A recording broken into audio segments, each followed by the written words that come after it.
In 3, 2, 1, clap. Huh? Benoit balls. I still think Kevin Sullivan did it.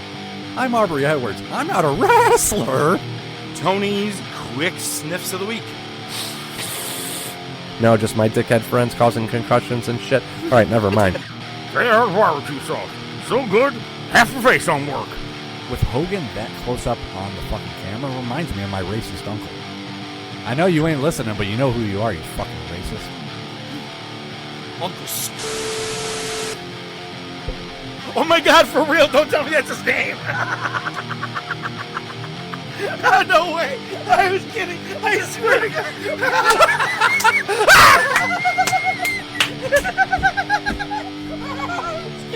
That was just the first thing that came to my head. It was the first thing. Welcome to the Top of Wrestling with your hosts ODM and the Professor.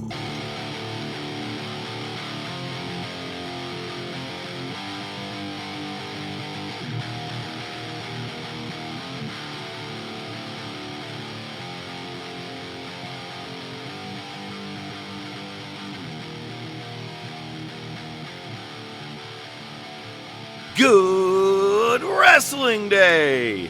It's Wednesday and it's the Top of Wrestling podcast, which means I'm the Professor and he's ODM. And we're here on iTunes, Spotify, Podbean, Amazon Music, Pandora, YouTube, Facebook, Instagram, and the X. We like it when you subscribe, like, and share. Been seeing some random influxes of, and I know you brought it up a couple of weeks ago, ODM, about our people, our fans in like Ecuador or everywhere else. I've been getting some random Facebook requests lately, and I think it's our show, so I'm not sure if that's good or bad.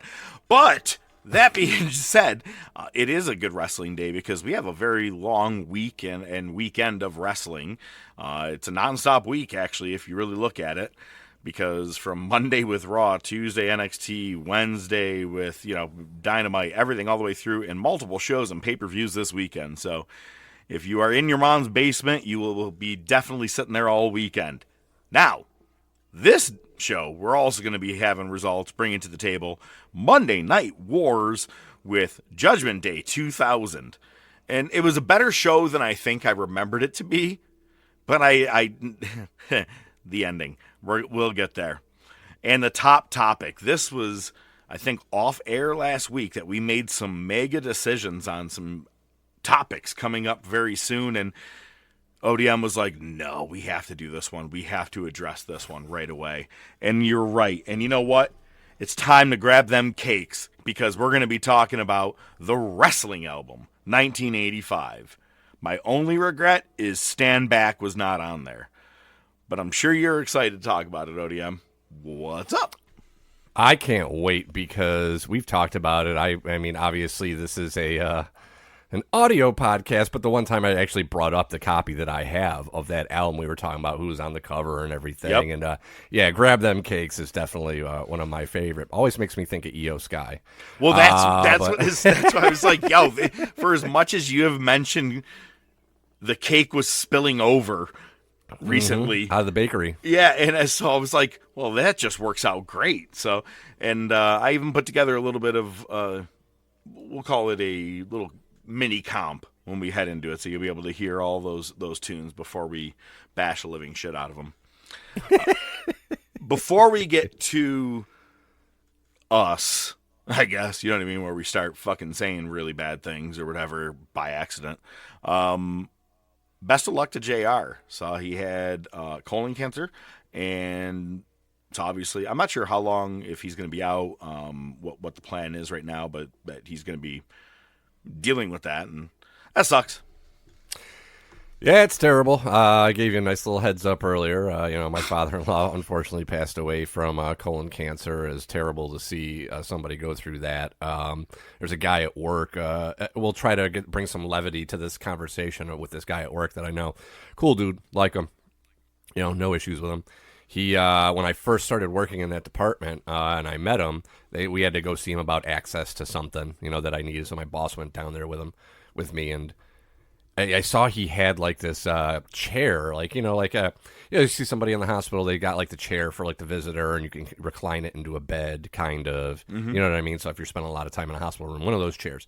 I was like, oh shit! I was like, how can I get one of those in my cube?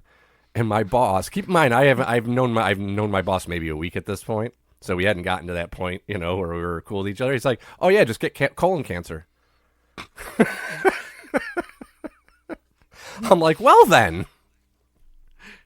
Did you fire back though? Yeah, well, my dad, like they're just leaving. No, I'm sure I mentioned it at some point, but no, I think I was just taken aback. I was like, it was one of those moments where I was like, I'm going to get along with this guy. You're just nice.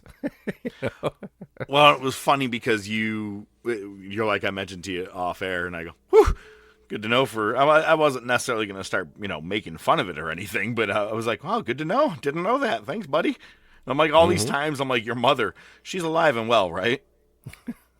Mine? Yes. Yes, she's fine. Okay, yeah, all right. Well, because I don't want to be throwing a lot of your mom jokes to a lady who's been in. No, that's okay. Oh no, man, my buddy, one of my buddies from college, his mom had died. I think when he was in elementary school, maybe, and we used to fuck with him all the time. Who am I right now? You lay on the ground. Anyway, so. I don't even know why I said it.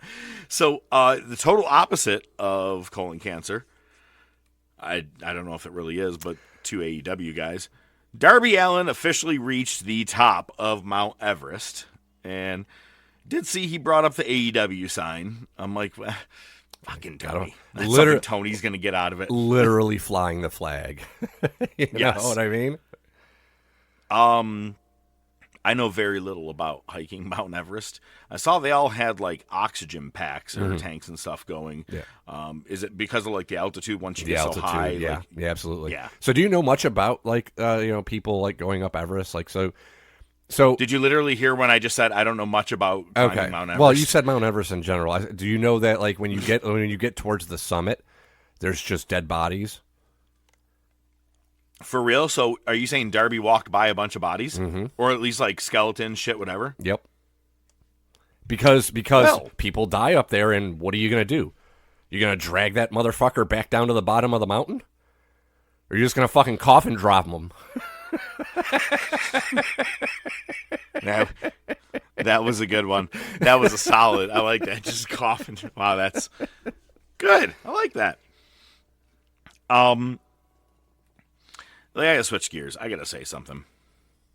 You ever feel like sometimes as wrestling fans we have a good thing, and then those fans just fuck it up? Oh yeah.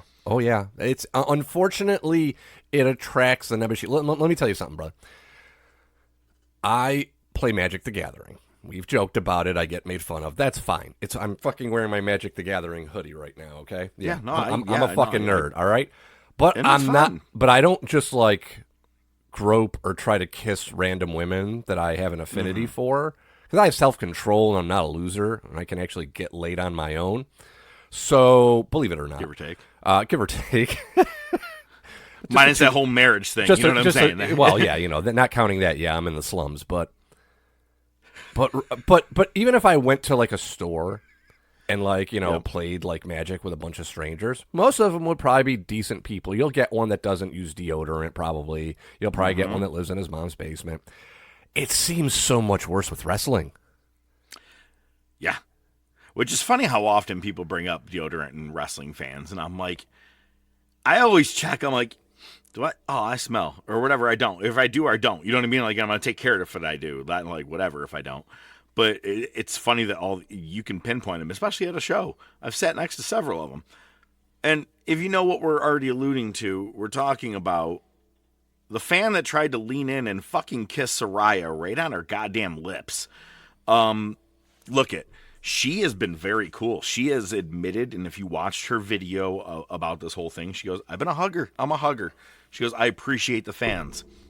I've always said, God damn, look at all these pictures. I think I said it a couple of weeks ago about her. I go, she goes right up, and any fat fucking deodorant-less slob can hug her, and she's like, hey, how are you? And I'm like, I'm not saying I'm single, but I'm like, I could be able to be like, hey, I'd like to take you to dinner tonight. I do wouldn't remember you just shove talking my about this fucking now. tongue Yeah. right down there. You know what I'm saying? But I'm like, you'd be like, wow, maybe I have a chance with how she's leaning into some of these guys. My point being to that is that, like, someone took it too far. She's like, I'm going to keep it to fist bumps now or handshakes or whatever. And I'm like, I'm not saying like you ruined a good thing, like, oh, I've always wanted to touch Soraya. It's more of like she was Right. actually being more open and willing to the fans out of appreciation, and some fucking cocksucker took it way too fucking far. That's so weird. Like, dude, that person should get locked up or something. Yeah, At man. least get a psych eval. That's just An fucking creepy assault as fuck. charge at least, right? Yeah, I mean, for real, man. An unwarranted kiss. I wish she had just fucking throat chopped him. It was only a kiss. Yeah, well, Daddy says I'm the best. You. Well, you know who's going to be doing some kissing in prison really soon? Is the son of the $1 Million Man, Ted DiBiase Jr.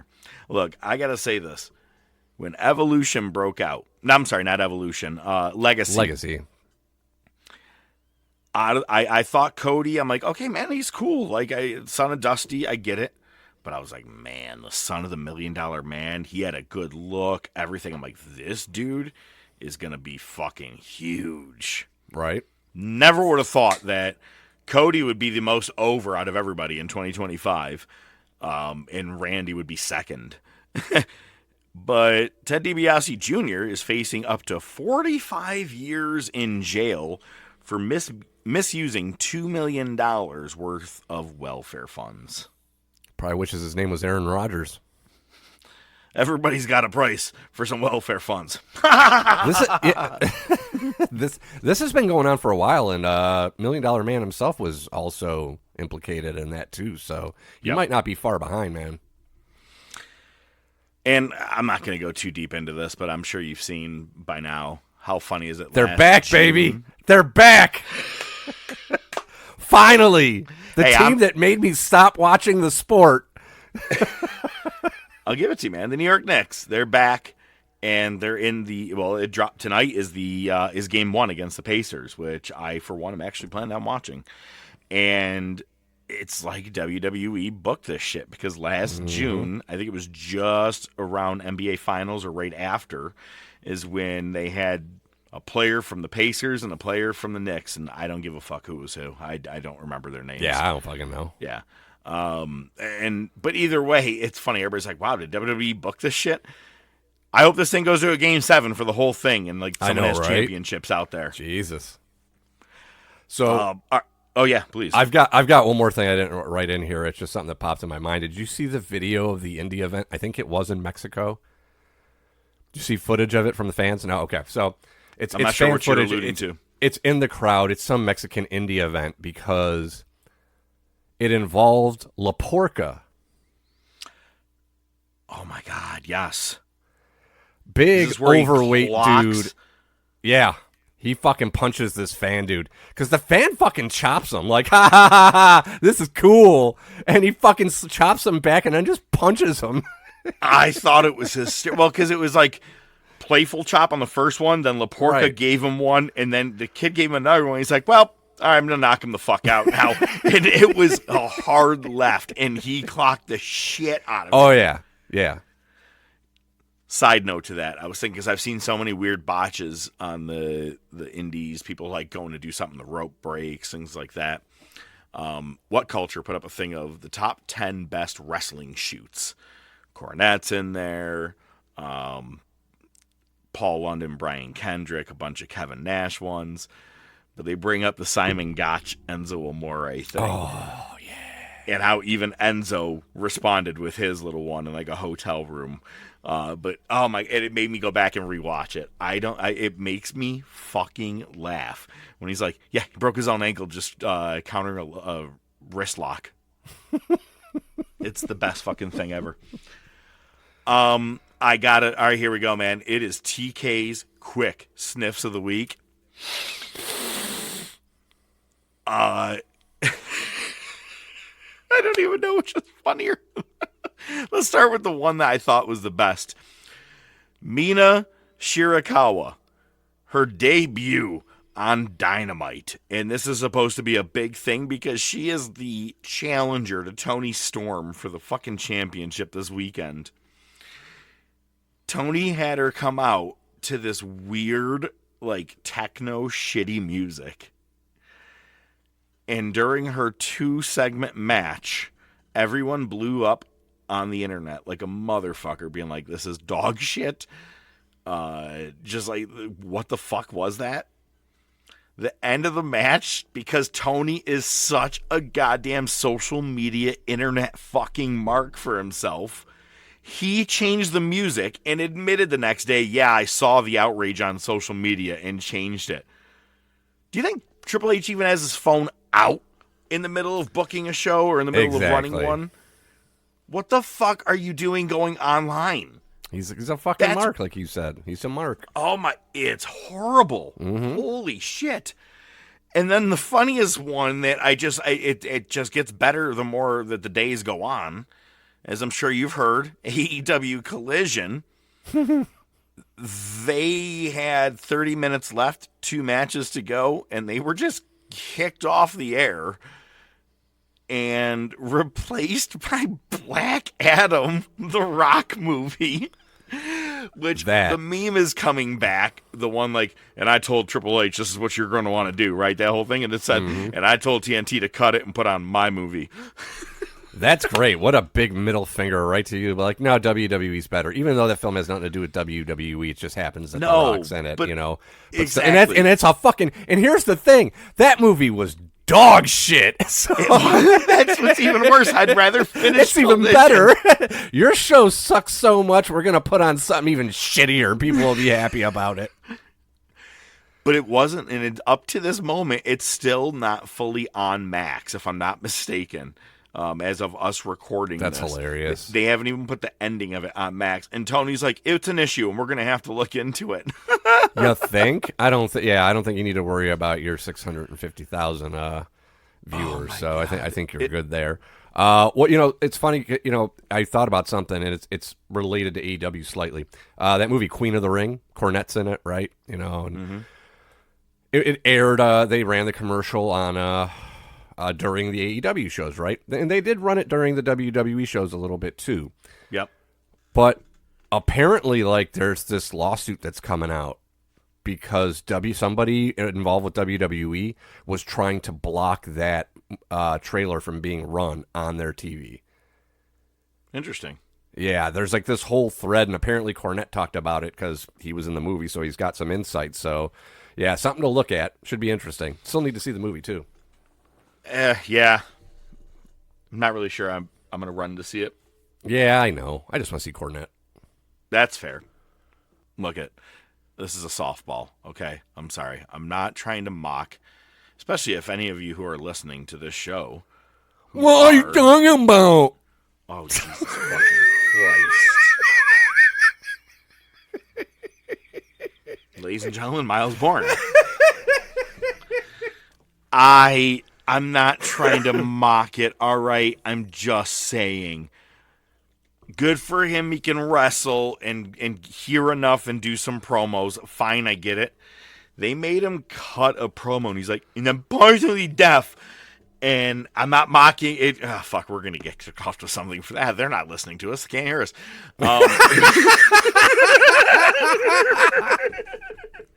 The Top of Wrestling, now available at ASL. Or read it in Braille. But it was the whole thing. It was just when I sent it to you, I go, come on, are they trying to give us something to work with? It was, I don't know, it's just hard hearing him do a promo, and I guess we're going to have to get used to it. Hey, it didn't sound much worse than Cody. You know what? You're right. If I had to take a guy who's deaf and a guy with a lisp, holy shit, and Seth has the same. Seth has a lisp, but he also has a whiny voice. I think he gets extra whiny to hide the lisp, but it's there. When he's like, Becky we're just grab here. him by the balls before he goes out there. We're the field. But yeah, Miles Bourne, and he is in a. It was a match. decent promo. It was, but like I said, and we're not mocking deaf people in any way. I'm just saying I wasn't ready for the promo, and when I watch it, and he goes, "I'm deaf," and he went through the whole thing, and I was like, I wasn't know. ready to hear this. Jesus, like announcers could have been like, and if you didn't know, he's deaf.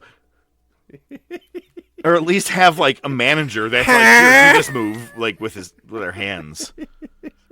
The fuck?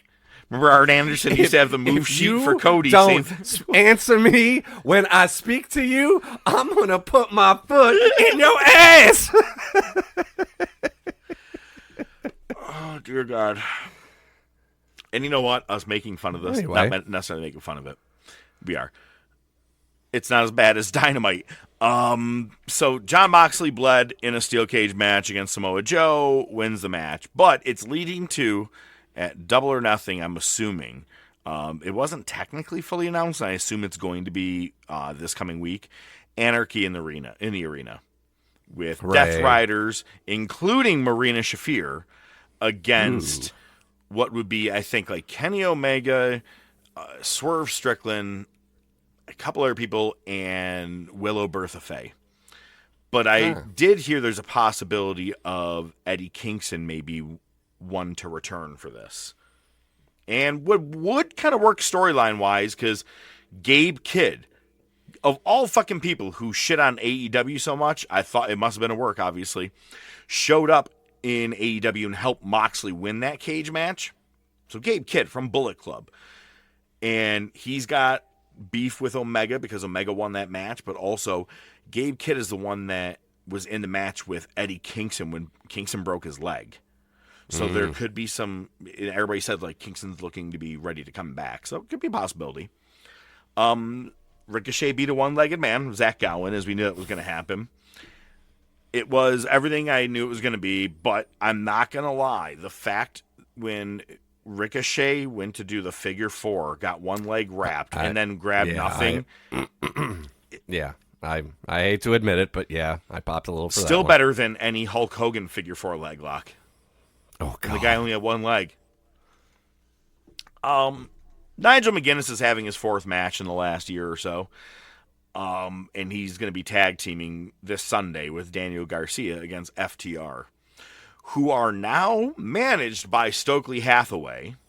Makes sense. It 100% does. Int. But Stokely to Nigel McGuinness. You can't beat FTR. You barely beat hepatitis. Don't bleed on me. Yeah, dude. I'm gonna say safe to say there's no blood in this match on Sunday. That is hilarious, and I would think that Stokely cleared that with Nigel beforehand. Oh, I'm sure, but that was a fucked up line, and I think it's more of like a cheap pop thing.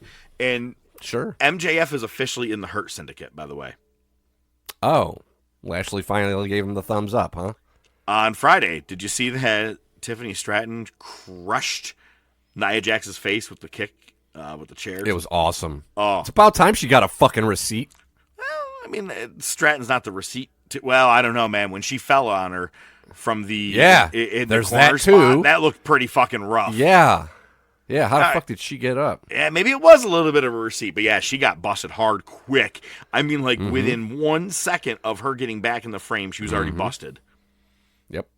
I loved the whole setup with Jacob Fatu and Solo. You can tell Jacob's about to go full face. We've talked about it already. That like, we can't even put it in our predictions, but it's just plain to see. And I loved when he went to do his all gas, no brakes. Solo stole the rest of it. But then what did you used to say? I used to say, I love you, Solo. That's not how you said it, man. Say it with your chest. It was, but my biggest complaint is Jeff Cobb, is JC Mateo. I'm fine. I don't know, man. I'm fine. Yeah.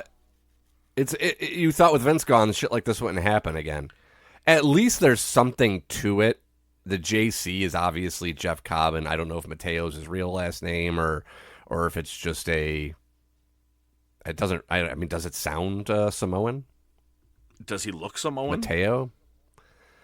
Mateo is, I think, Matthew in Spanish. At least that's what they called all the Matts in our grade, or when I was in Spanish. Well, that's because never mind. Yeah. It was a bunch bunch of old white ladies teaching us Spanish. Never really thought about that. Alexa Bliss and Solo did win qualifiers for Money in the Bank. We had other ones that happened on Monday, and we'll get to, but Alexa's Bliss, people were like, oh, this sucks that she won it. And someone wrote, I can't believe this old chick just came back and won Money in the Bank qualifier. And she said, BRB, gonna go get some Botox. Yep. Which, look at, God, I don't want to get too in-depth about it, not because it doesn't matter, but like you heard the thing that Big E had said, right? Like, we're always talking about guys' ages. Look, they can go to 40 or 50, but when they're like, oh, woman's at 30, well, you're probably closing in on the end of your career, aren't you? He was saying into it, like, it's bullshit. And then Rhea Ripley put out a real long statement, kind of somewhat to the same thing, but like, the way you hold standards to the women, you say you believe in the revolution, but you really don't.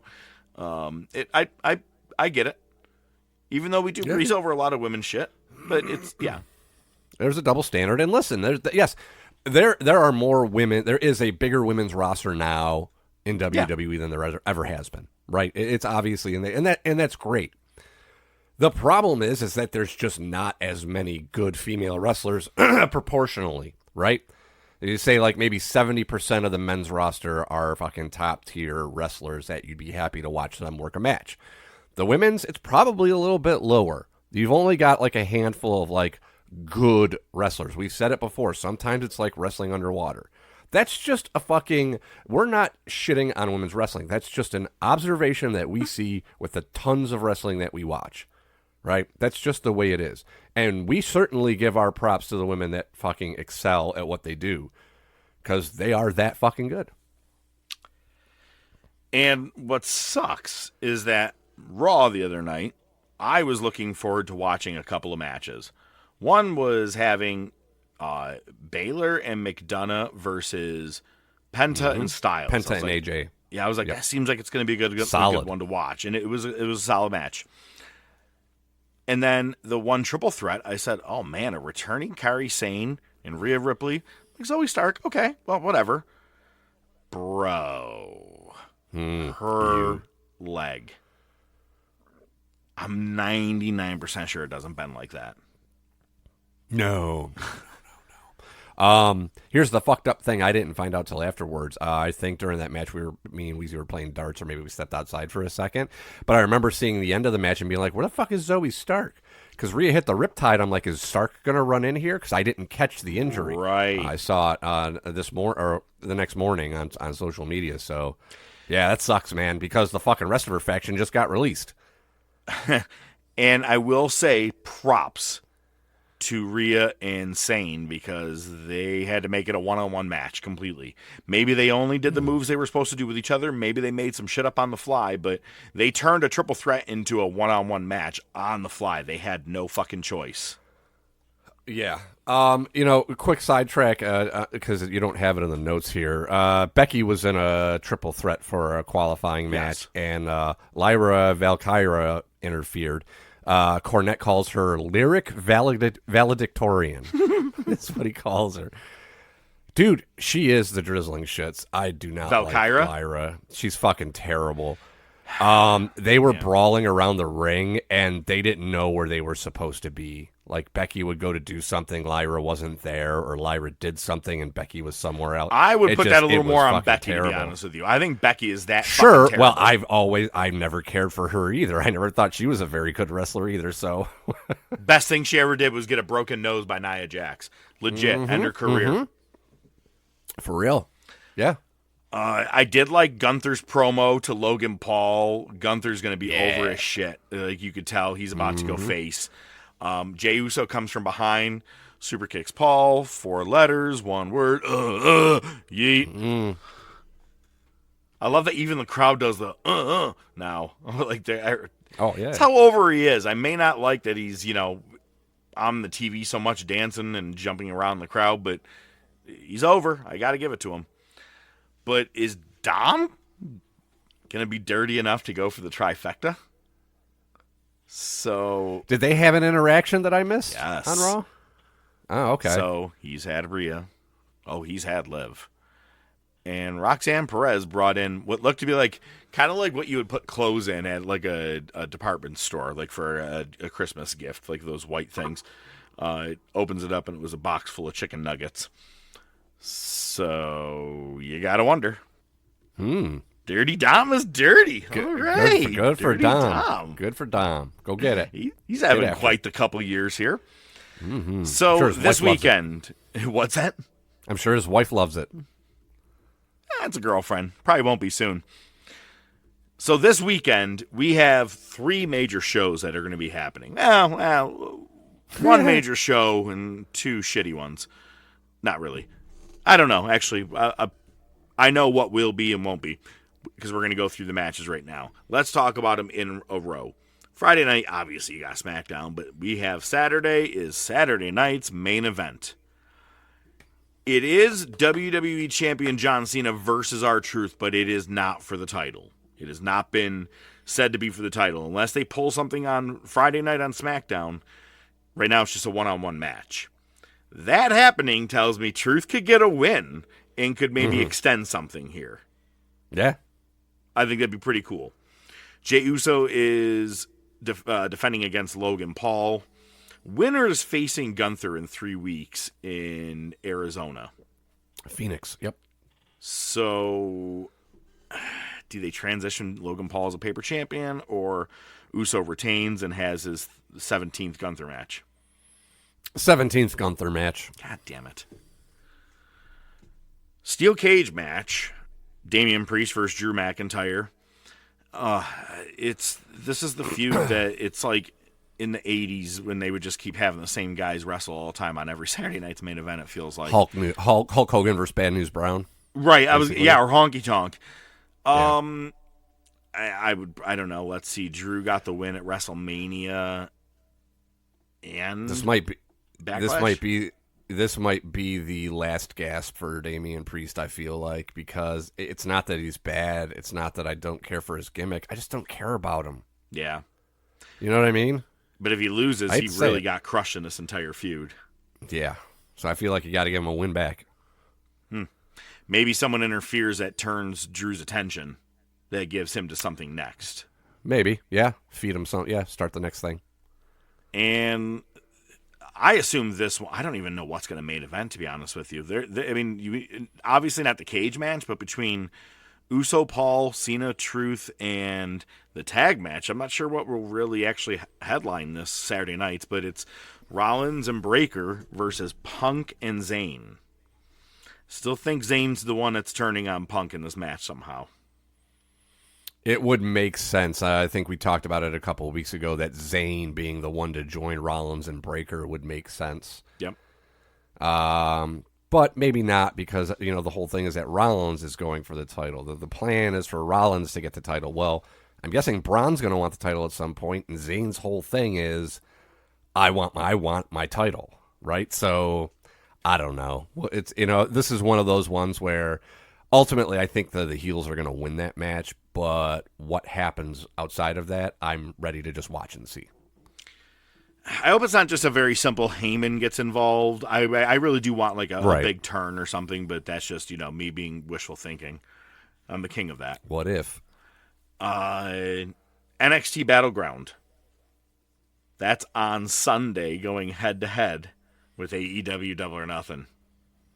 One's free, one I wouldn't pay a dime. There you go. Obafemi is going to be defending the NXT Championship against Miles Bourne. And I don't know if they're going to put the title on him right now. Might be watching NXT in all subtitles soon. There's also going to be the Women's Championship match. Jordynne Grace is challenging for the NXT Women's Championship against Stephanie Vaquer. Stephanie looks like she's ready to be up on the main roster already, so I think Jordan's taking this. Yep. Agreed. Took the words right out of my mouth. TNA title on an NXT show. Trick Williams challenging Joe Hendry. It's not going to happen. I think Joe Hendry probably is going to retain, but I could be cool with the what if. If they did it, it makes this crossover that much more legitimate. if you keep having these title matches and no one ever does it, you're not going to believe it. So I'd like to believe, and no pun intended with Joe Hendry, I would like to see Trick Williams maybe take this title. It'd be interesting. Yeah, I guess a lot of that's going to depend on when Hendry's coming over, because I'm guessing he's going to end up in NXT sooner than later. I think, I've heard he's in his contract year, and I feel like he's not going to be done until probably November, December. Okay. If I had to guess. And then then you also have Tony D'Angelo against his former stablemate, Channing Stacks Lorenzo. Fine. Great. Double or Nothing. Sadly, I'm about to tell you what the main event match is set for. Unless they put Anarchy in the Arena on here, and that's your actual main event, it's looking like your main event is Hangnail Adam Page against Will Ospreay in the Owen Cup Finals. That's the end of pay-per-view. Then you also have, for the women's finals, Mercedes Moné and Jamie Hayter. Each winner will get a world championship match at All In Texas. I say Mercedes wins, and so does Will Ospreay. Yep. Mercedes Hogan. But I could see them wanting to give it to Page because he's probably from Texas or some shit, or just because he does a lot of Texas death He's from matches. Virginia. Okay, that's right. It just does Texas death matches a lot. I say Ospreay and Mercedes, because then you put Tony Storm versus Mercedes and Moxley versus Ospreay. Mm-hmm. And hopefully someone takes the fucking title out of the briefcase and beats Mr. I Bleeds a Lot. You're going to open it up, it's just going to be a bunch of wooden skewers. Oh, God. I hate AEW. And I don't want to. The Hurt Syndicate is taking on the Sons of Texas, who are your Ring of Honor Tag Team Champions, who are Dustin Rhodes and Sammy Guevara. Wow, Mercedes and Guevara on the same show together. Wow, yeah. Nice. So Hurt Syndicate will retain. My money says MJF gets involved, actually. Makes sense. Timeless Tony Storm will take on the lady with two entrance musics, Mina Shirakawa, for the Women's Championship. Tony retains. Yep, 100%. FTR with Stokely Hathaway against Daniel Garcia and Nigel McHepatitis. Boo. It was boo. No, but it's... God, these matches don't even sound fun for a pay-per-view. Nope. And then one more. A stretcher match. Hopefully it's for me. Ricochet versus Mark Briscoe. The only way that match is going to be fun is if Ricochet gets put in the ambulance and then it crashes on the way to the hospital. I really hoped I could put that in the prediction section. I really, really hope so. All right, let's see what else you can predict. Let's go to the table. Oh, no. Oh, what? We're not what? going to the table. No, I updated the notes last second. I wasn't sure if you'd see it. We have last week's fact check with Wheezy this week. Oh, RV so there's talk. a couple things, and it's funny because I go see him after the show comes out, and if he listens, he'll tell me, "Oh, I popped for this. I thought that was funny. Oh, I'm curious about this." Notes here and there.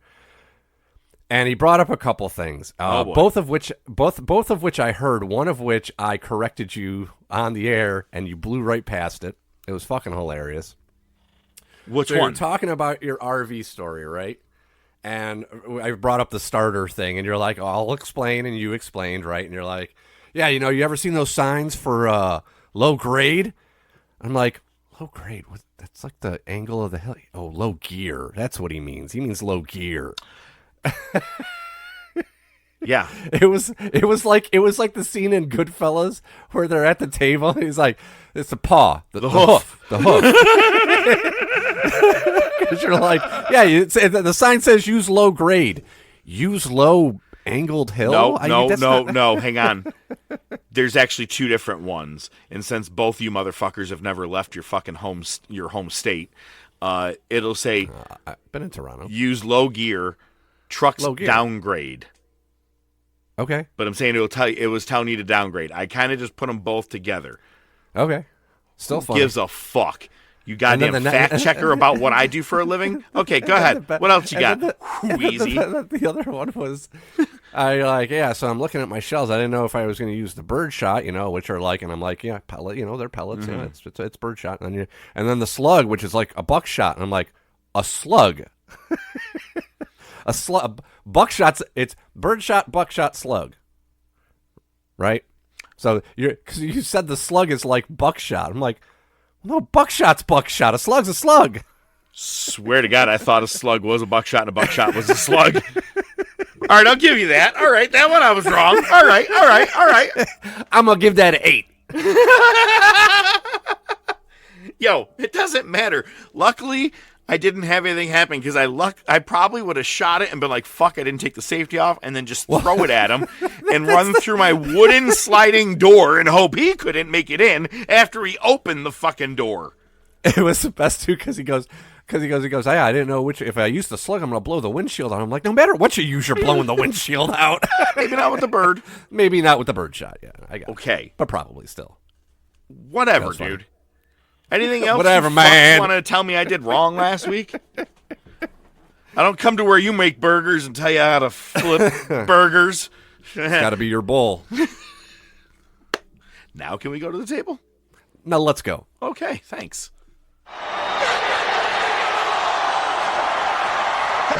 Just bring it, bitch! Oh my God! I mean, I was about to, really give you a lot of praise and shit, but then you hear undressing me about how the fuck I just talk. A kill is a kill is a kill, okay? I don't know what I used, but I did it.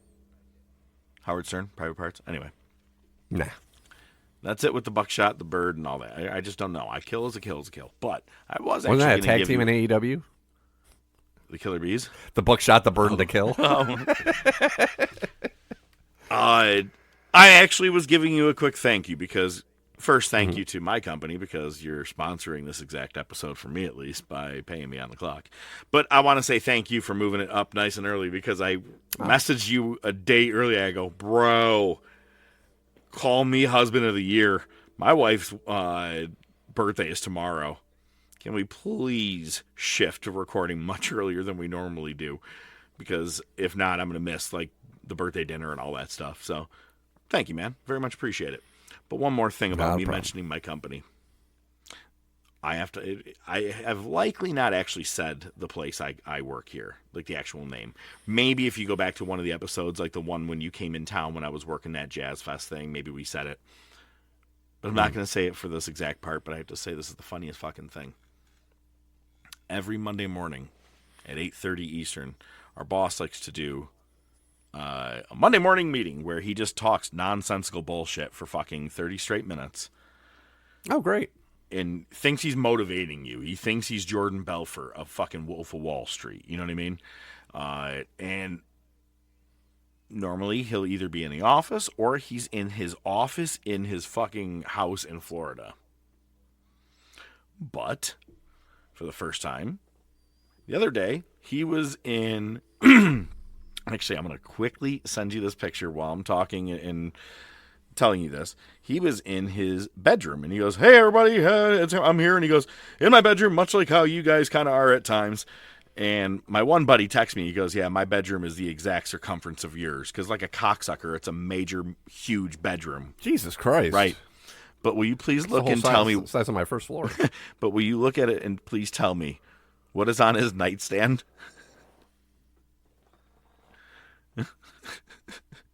Ew.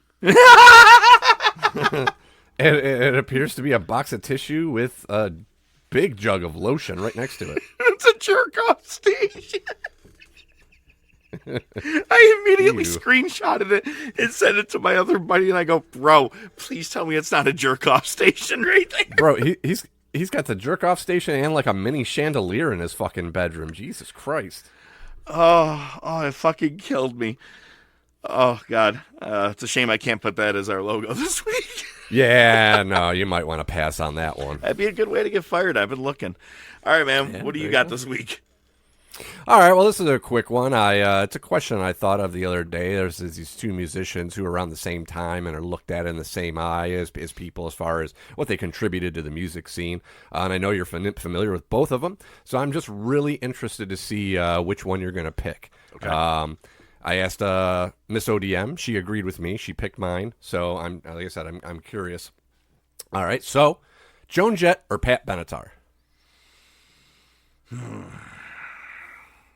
On a personal level, It doesn't matter who you pick, and I'll tell you why. Because now we've got another motherfucker added to the list of people who want to step on my dick every time I've got something to say.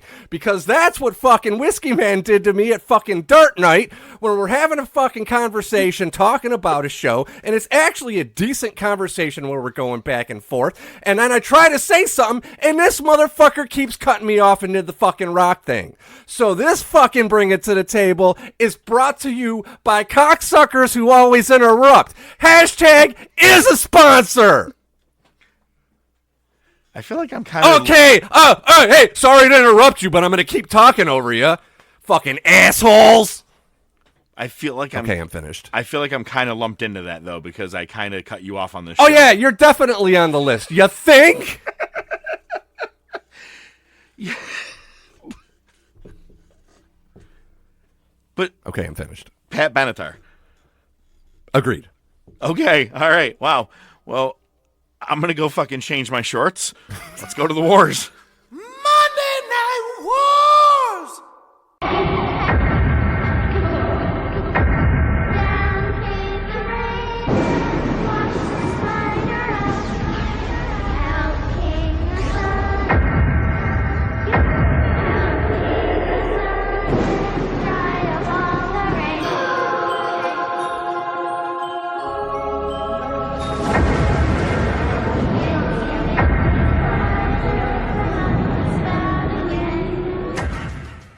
Well, just a Monday Night Wars bumper and a couple of sound bites for me to figure out. Guess what?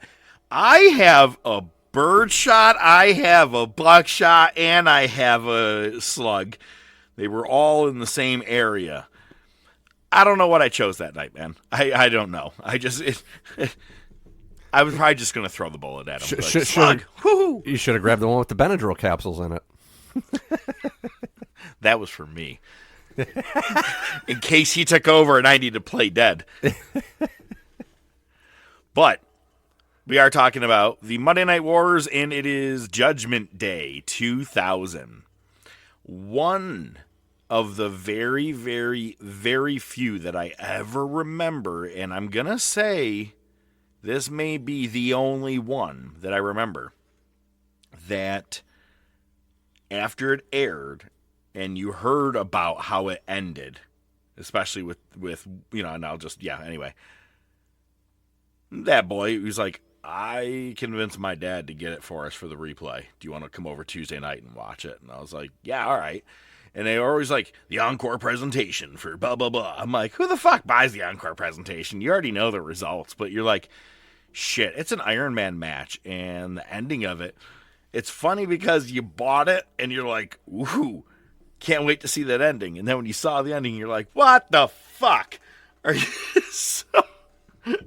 But one of the very few times, if only the only one, for an encore presentation. Well, there you go. Yeah. Good My story, and I'm going to stick to it.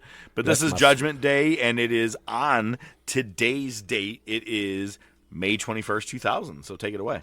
Fuck yeah. Coming to you from Louisville, Kentucky. Interesting Easter egg on the poster. Are you familiar with the poster for this pay-per-view? Give me a quick little reminder of, like, at least give me the person on it. Kane, who wasn't even on the fucking pay-per-view. Yep, and it wasn't just a close-up of his face. Maybe top of the shoulders up. Shoulders and up, yes. Yeah. I always liked that, but then, if there's injuries, things like that, but I always used to laugh at things when they would have that and be like, he wasn't even on that show. Card subject to change, right? Yeah. Well, there is a fun Easter egg with it. Are you familiar with the Easter egg on this poster? Probably not, since you weren't 100% sure who it was. His eye. See, now I knew, because hang on, when that's why I said, like, how he looked, and I remembered his eye, and if I'm not mistaken, it's what the end is, or some factor. There's a logo in his eye. Yes. Yeah. Yeah. Which Cool shit, huh? back then they were flashing that poster. No one was looking at that shit, man. I mean, Nope. and no one was able to zoom in on anything. Which, speaking of, God, I hate to ask this. Have you ever been looking at like a paper, a magazine, or anything recently, and you just try to fucking make it bigger with your fingers, like you would on a phone? The pinch to zoom. Have no, you I've tried not it? done that. No, I've Oh not my done God. I did it just not too long ago. I was looking at a picture that my wife showed me, and I go, oh, wow. And I went to like open it, and I go, okay, here, you can take this piece of paper back. I'm using it wrong. Yeah. All right, we've rattled enough, but okay, We've gone enough. All right. I do like the poster reference. Good call. So, show opens. Vince is with the regime in the locker room, and he fucks up and he calls the pay-per-view Judgment Night, which was a great movie, by the way. Which is hysterical because if anybody said that on the show, you're fired. He says it and it's not a problem. And you know what he used to be the worst at is saying WWF or WWE. He'd always go WF or WE. Yeah. That's been a long-standing commentary piece with you for sure, Vince's pronunciation of his own company. Yeah. Vince says it's a big night for the faction. Briscoe shows up late, says Patterson missed his flight. Guessing the Ring Boys did too. Briscoe... They're coming late. They're coming late. No Briscoe has the hardcore title. Oh, my God. Yeah. It's the famous, I think I have it written somewhere, but it's the famous thing where hardcore or Crash is asleep and he gets the ref and he just puts one finger on his chest and it's the soft count. Even the announcers are talking low. And then my favorite fucking part is Gerald Briscoe then going, yeah, raising his hands in the air, almost like it was screaming, but he just, yeah. Bro, that shit makes me laugh every time I have ever seen that clip, and I was so glad because, believe it or not, remember I told you, when I'm in it and I'm going to watch it, I'm going to fast forward through SmackDown. I'll let you know some notes that are worth watching. That was one of them. So glad I got to see that one again. Fuck yeah. Awesome moment. It is definitely a classic. So Vince tells Briscoe to get coffee for everybody. Everybody's giving him his orders. And then he's coming back with the coffee. He gets jumped by the headbangers. And then we get a shot of HBK in his booty shorts. Do you think that was Vince's idea or Sean's idea? Because I have a funny feeling it was Vince's idea. Pat Patterson's. Kept wearing my Pecker. I was just going to say the Pecker line. The Pecker line. Is Can that be an episode name? I was going to say, does that work? I mean, it's possible. It might be. Kind of works with the picture, too.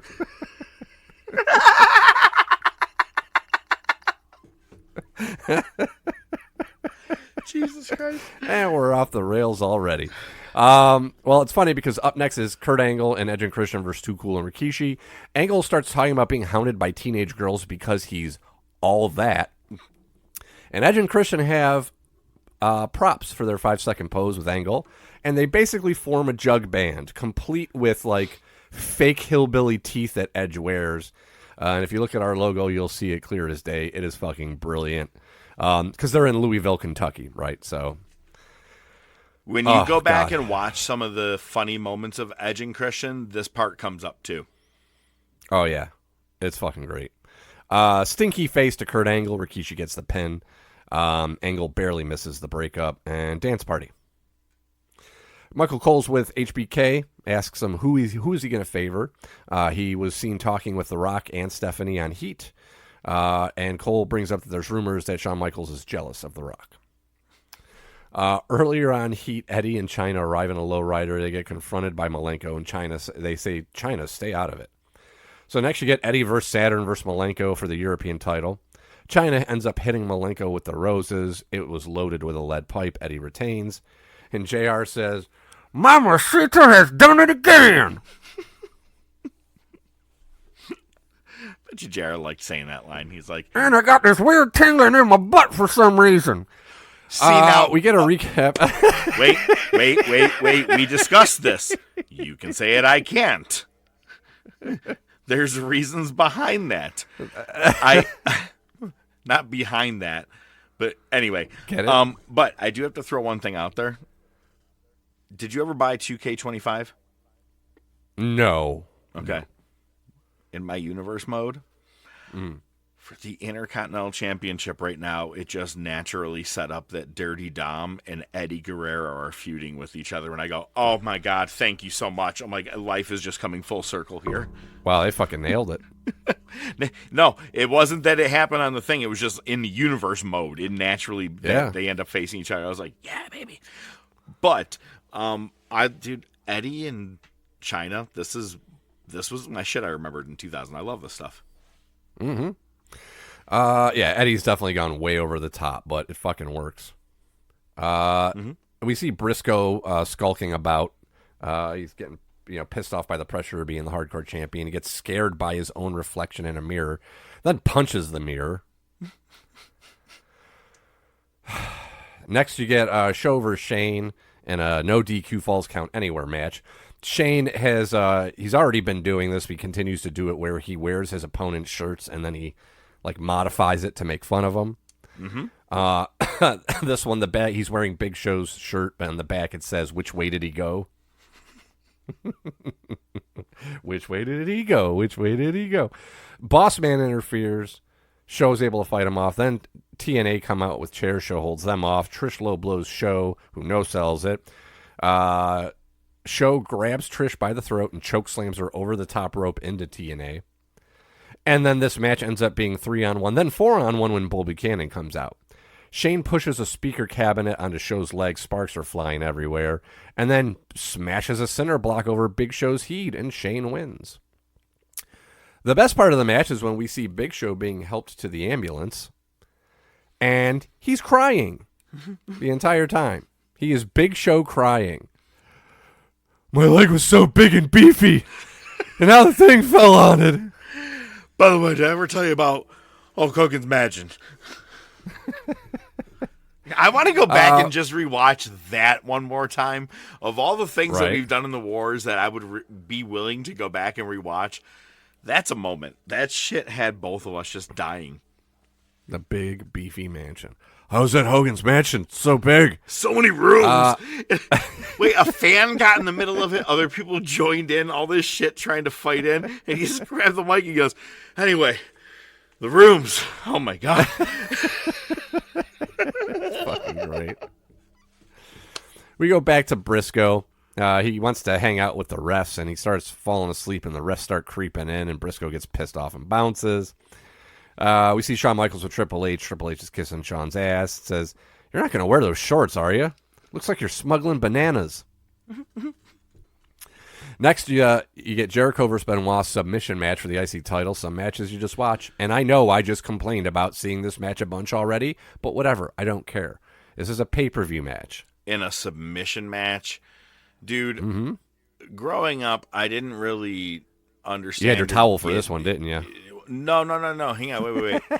The first real submission match I ever got the chance to see in WWE, because they weren't doing many of them at that time, was like Bret Hart and Backlund, right? Or something to the... Maybe it was like an I Quit match, which is kind of somewhat the same in some ways back then. Because they weren't doing chains to the face and shit. But... I remember watching this, and I believe that this is also when down the line Benoit's going to have another submission match with Angle. That's when I really got into technical submission wrestling. It became a favorite of mine, guys. It's why I like Zack Sabre Jr. because he turns every little thing he can into a submissive move.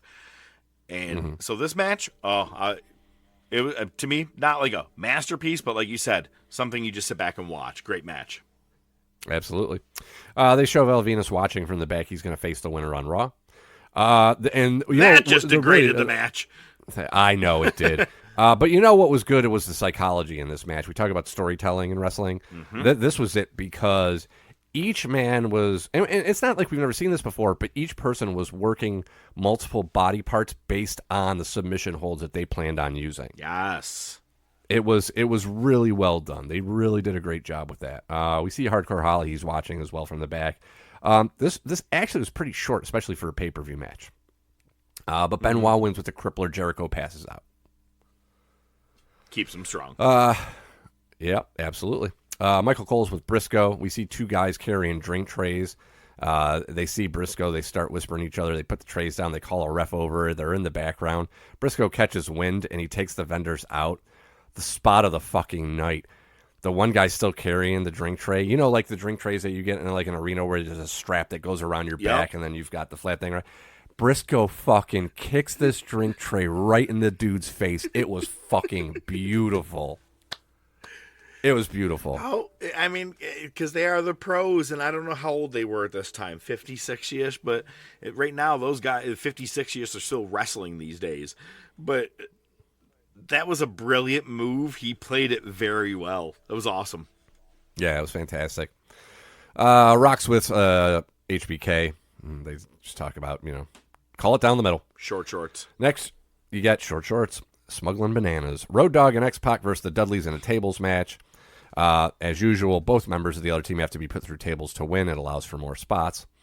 Dudleys win, but the ref was down, so he didn't see them put him through the table. Tori comes in. You know what happens next.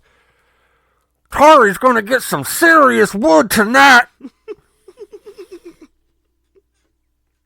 Did he say it that way? Oh, yeah. You dirty old bastard. Mm-hmm. Briscoe and X-Pac make the save. Bubba eats an X-Factor through the table, and ref calls DX as the winner. It was some WCW shit right there. Yeah. And then the Dudleys get a hold of Briscoe and hit a 3D to him through a table. Like a pubic enema spot. Pubic enema. Main event, Triple H versus The Rock. 60-minute Iron Man match for the world title with Shawn Michaels as your ref. Stephanie, Vince, and Shane come to ringside. Triple H says, I'm doing this myself. Get to the back. There was a sign spotting. Ooh. Cum dog. God, I have so many questions.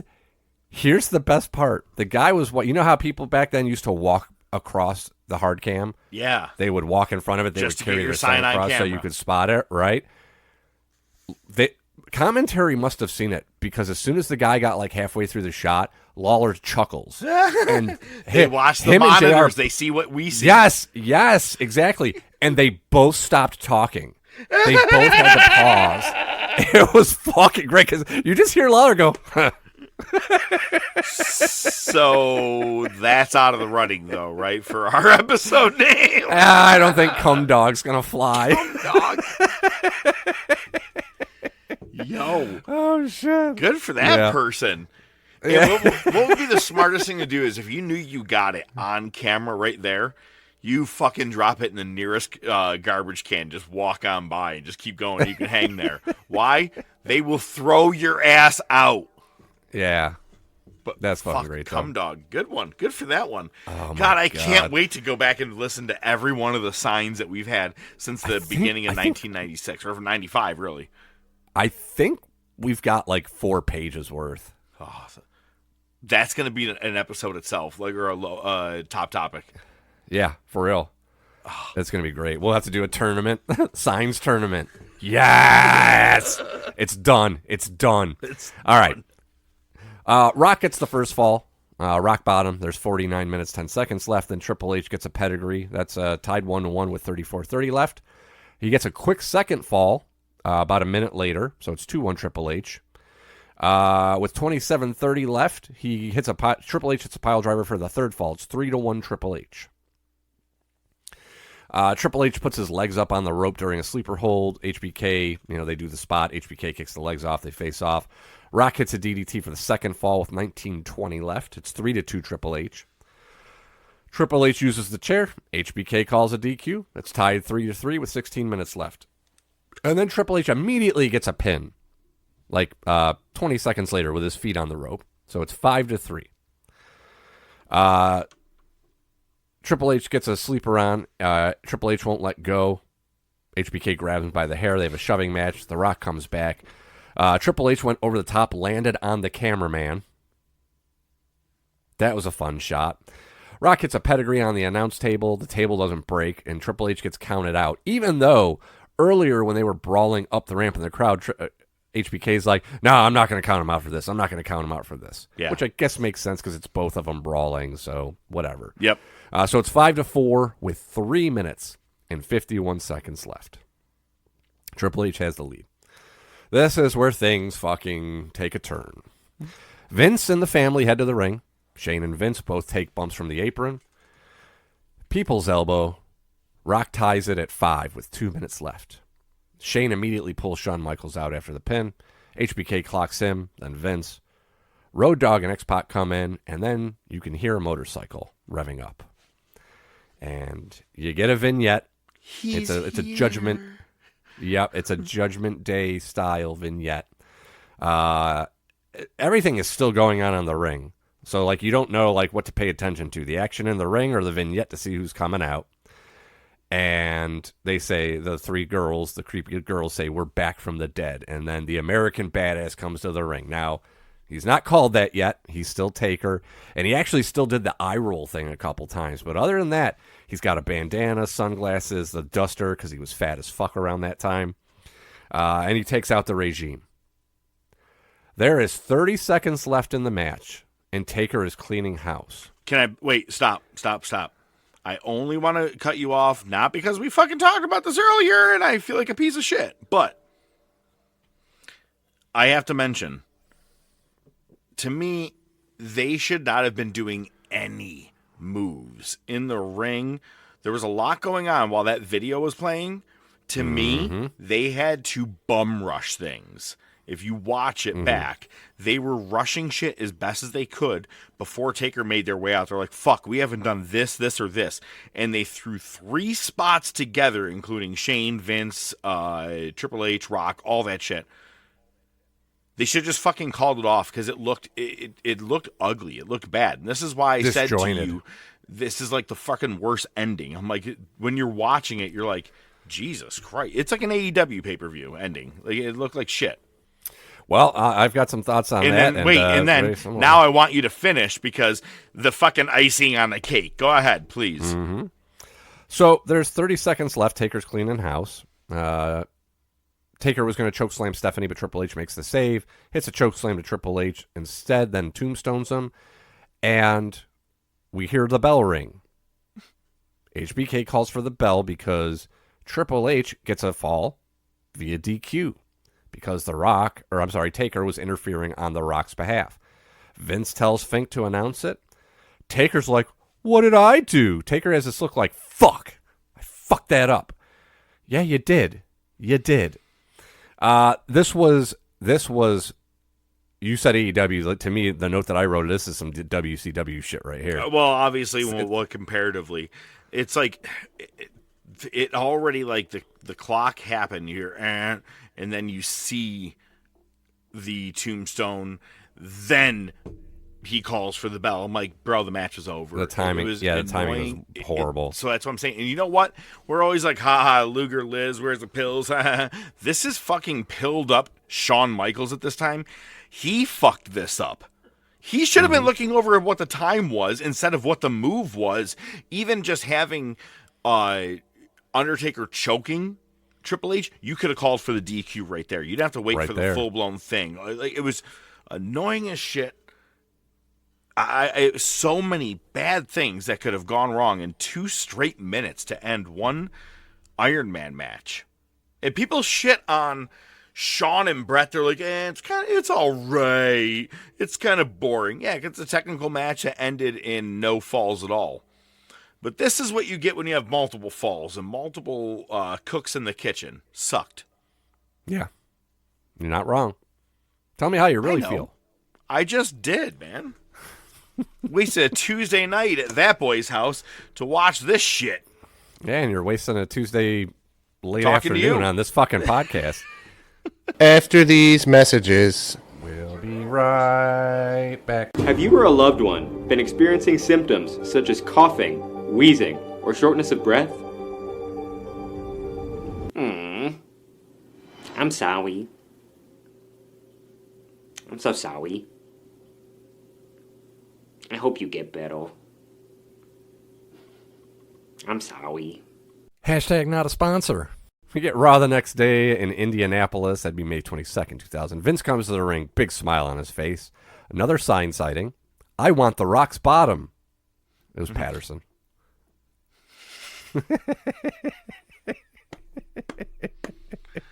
Oh, boy. We get asshole chants, and JR says, the fans are calling him an asshole. I just like hearing Jim Ross say asshole. I like hearing Jim Ross swear. That's fun. Yeah, I agree. Especially when it comes to Triple H. Bastard, that son of a bitch. Vince cuts a promo on the meaning of Judgment Day. Talks about how everybody in the faction had a big party last night and everybody's dragging ass today. X-Pac and Road Dogg, they set the table for the Dudleys, and my son Shane, who came from my loins, single-handedly beat Show. Just putting over how the regime won all their matches at Judgment Day. Keep that in mind, too. The regime won every single one of their matches at Judgment Day. Runs down Taker for walking out of his contract. And if you show your face tonight, you're not legally under contract. I have marshals waiting for you. Vince says he would love to face The Rock tonight, but it's not going to happen. But if Rock shows up, he'll face Road Dogg, X-Pac, Shane, and Triple H because handicap matches. And he had a great line. I really like this line. Vince says, we took everything at Judgment Day, and tonight we'll take what's left. I don't know why. I just like that line. That's a good line. You're right. And then we go to break. We come back. We see Vince walking backstage after his promo. His music's still playing. And The Rock just jumps him and just is throwing him into fucking shit. Vince is selling really good. Throws him into a limo, and he tells the limo driver, get that asshole out of here. Vince rolls down the window from the backstage. You asshole! You can't do it. Rock just hits him with a trash can lid, and the limo speeds off. It's a funny moment. This Raw is one of my favorites in recent memory. This is a fun one, just the way it plays out. Fair enough. We see The Rock backstage. He's looking for the rest of the regime. We get TNA versus the Hardys. Trish talks about the little girls loving the Hardy Boys. Well, I don't. Those boys will face my men, and when I'm done with them, we'll see how hard they really are. Euphemism. I don't know. I got it. Trish causes a distraction. TNA get the pin. Next, you get Eddie with Chyna versus D'Lo Brown for the European title. Godfather and the Hose come to the ring. Distraction allows Eddie to retain. And Godfather comes in post-match and hits his finishers. We see a limo arrive. Briscoe opens the door, and it's X-Pac, Tori, and Road Dogg. Briscoe's freaking out, telling him what happened to Vince. Rock comes in from behind with a lead pipe and just goes to town on X-Pac and Road Dogg and locks them in the back of an equipment truck. One of Rock's best episodes. Oh, absolutely. I'll give him that. Edge and Christian and Kurt Angle versus Too Cool and Rikishi again. Mm-hmm. Good timing, man, dude. You want freaky. 25 years later, they're in Indianapolis. Angle's wearing a Pacers jersey and says the Knicks are going down. Damn. Because they're facing each other in the Eastern Conference Finals. Wow. WWE predicted this shit, man. Right? The 5-second pose is Bobby Knight choking somebody. Remember that? When, oh my God, that's right. Oh my God, it was so fucking good.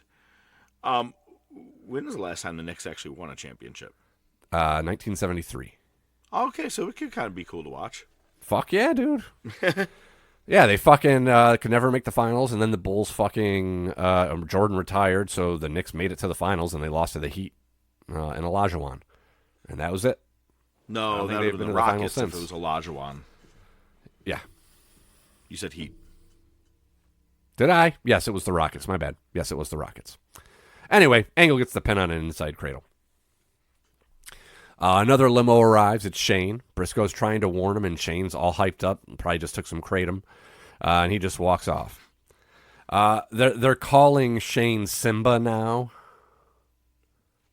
There was a promo like a couple weeks ago where they talked about, holding Simba up and this kingdom is yours, all that whole shit. But he said, and then Shane comes to the ring. He shows some stills from the match, and he wants to be called Shane the Giant Killer. Get it? He said, if he got in the ring with me now, it would happen again. Rock comes to the ring, and Shane tries to talk him down, and Rock just starts beating his ass through the crowd and to the back. Next, you get Benoit versus Val Venus for the IC title. Hardcore Holly shows up with a chair. Heat shot to Benoit. I'm sure that didn't help Benoit. It was a DQ. Then he hits a heat shot to Val Venus. JR, I'm not going to do the voice. Fuck me. Because the line was great. It made no sense unless it's like some inside baseball I'm not aware of. So Holly just laid out Val Venus and Benoit with the chair, and JR says Holly just picked up that 7-10 split. I mean, it's a bowling reference, but...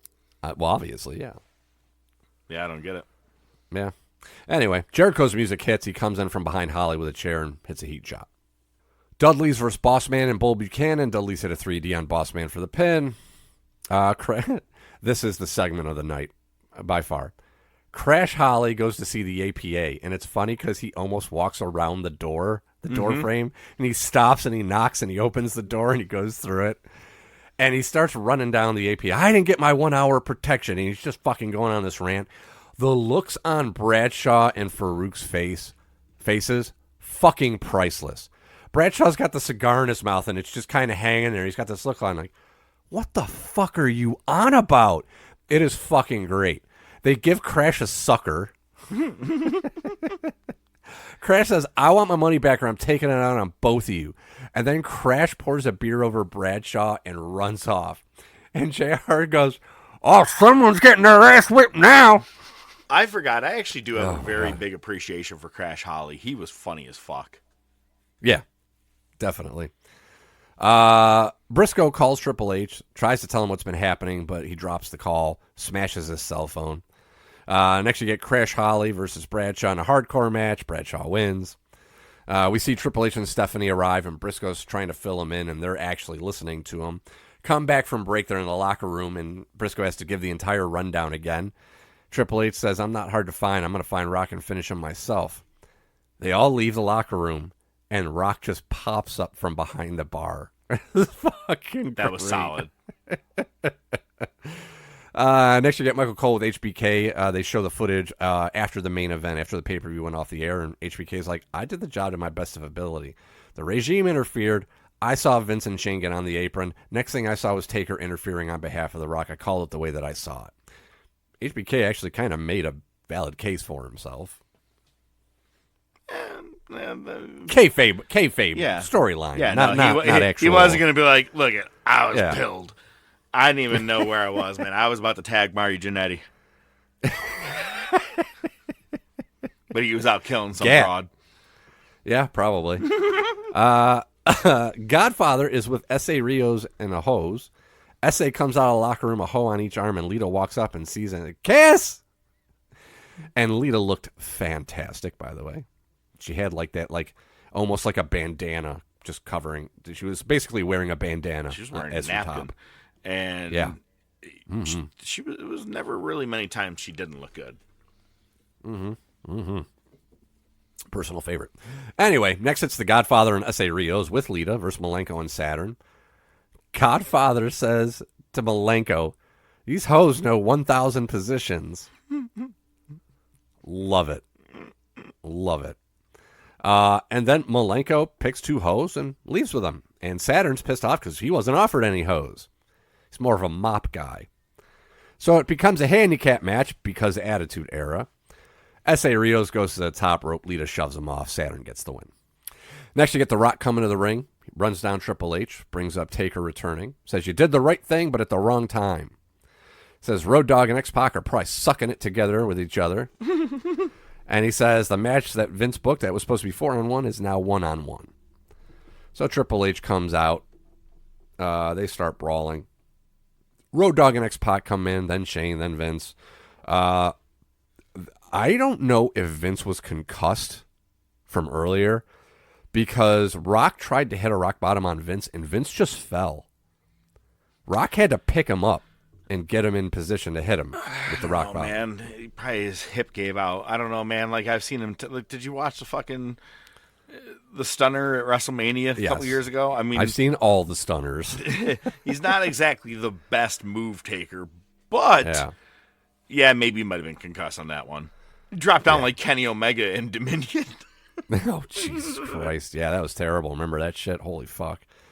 The numbers are eventually too much. Taker comes to the ramp, takes out the regime, minus Triple H, drives the bike to the ring looking like he was going to run Vince over, and he chases the regime back to the back on his bike. The best thing about it is that Taker really did sell it a little bit too long, like Revan and, chasing him.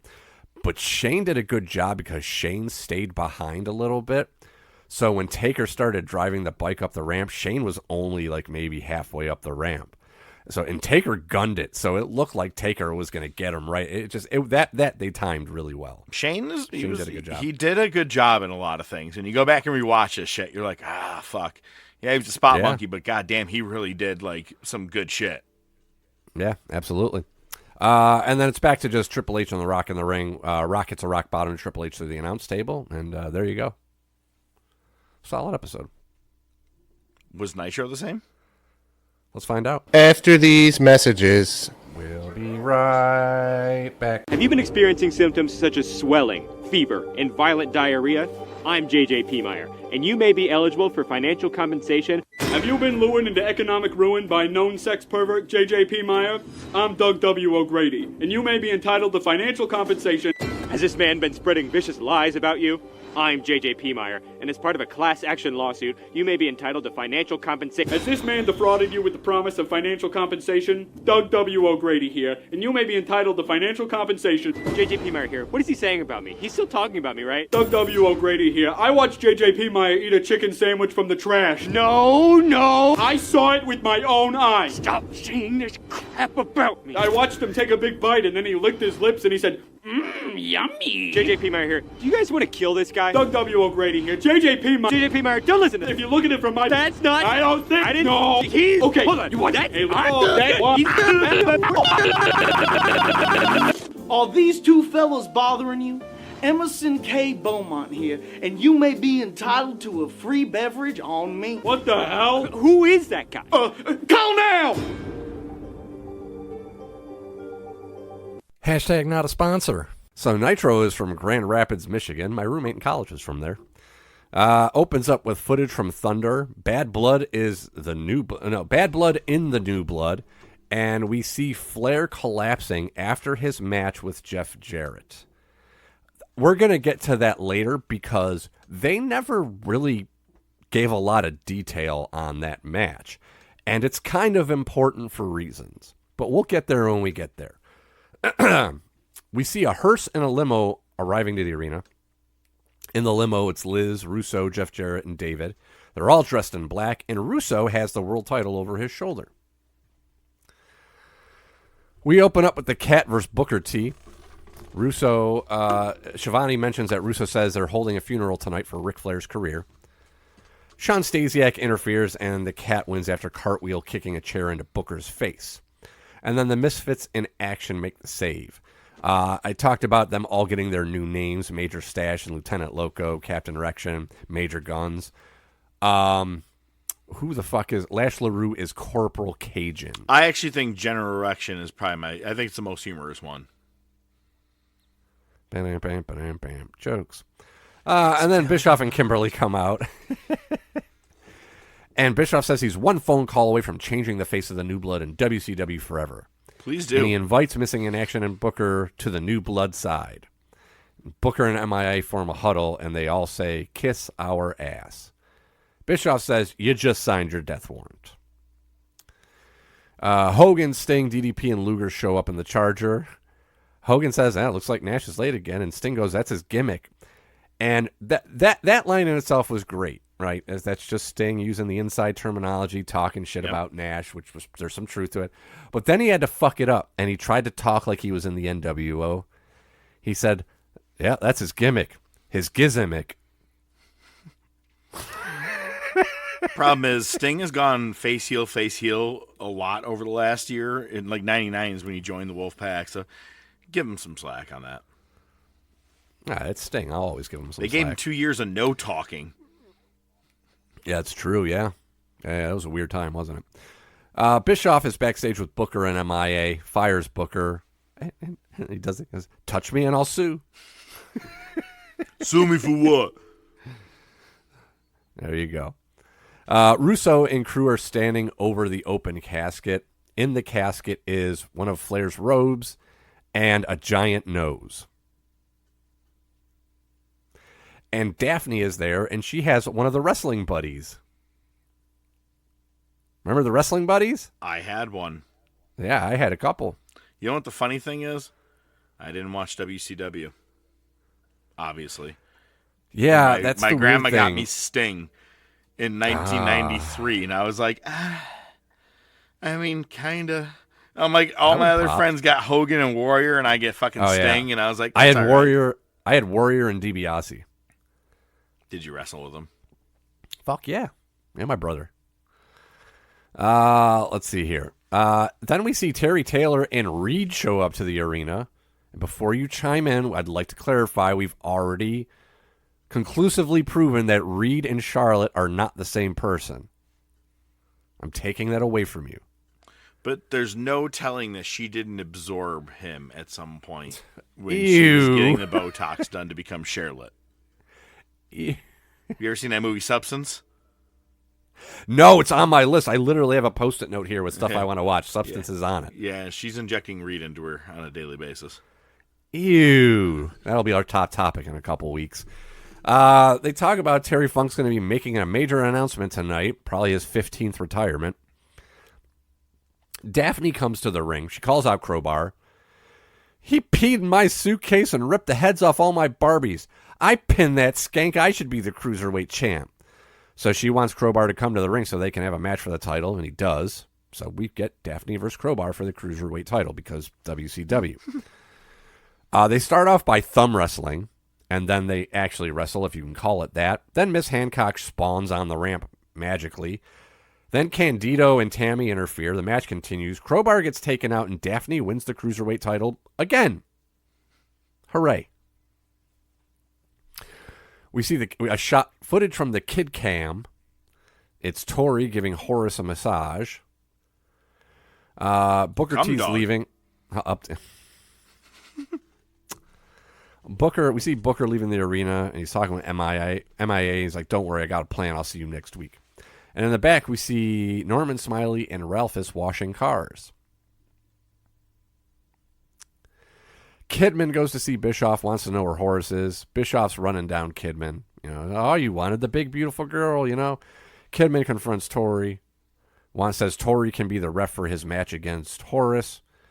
Bischoff attacks a random ref that's there, takes his shirt, and gives it to Tori. So Kidman and Horace brawl to the ring. Bischoff joins commentary, and they tease a special referee at the next pay-per-view.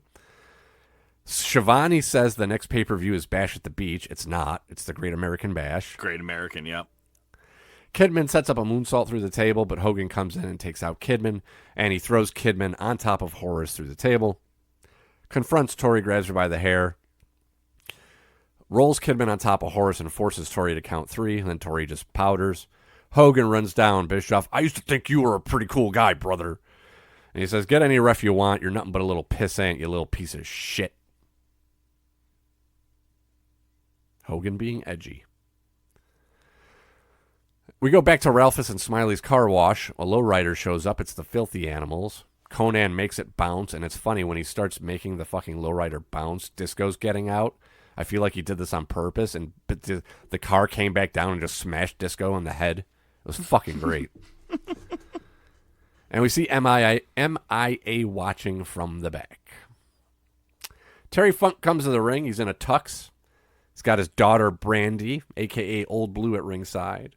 Teases retirement.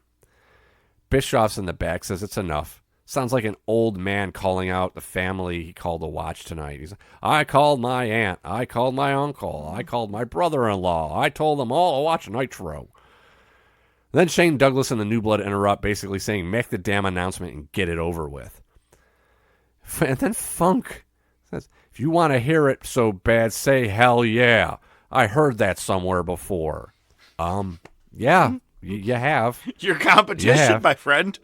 Yeah. Would you like to follow up with Suck It? And his announcement is, it's a boy, I'm a grandpa. And I think grandpa shouldn't be in a wrestling ring, they should be in a rocking chair. And I'm retiring June 1st in the year 2001. Okay. Douglas, the cat, Candido, and Stasiak go to the ring. It's 4-on-1. They pile drive him on the chair. Brandy gets to the ring and just weeps in the corner.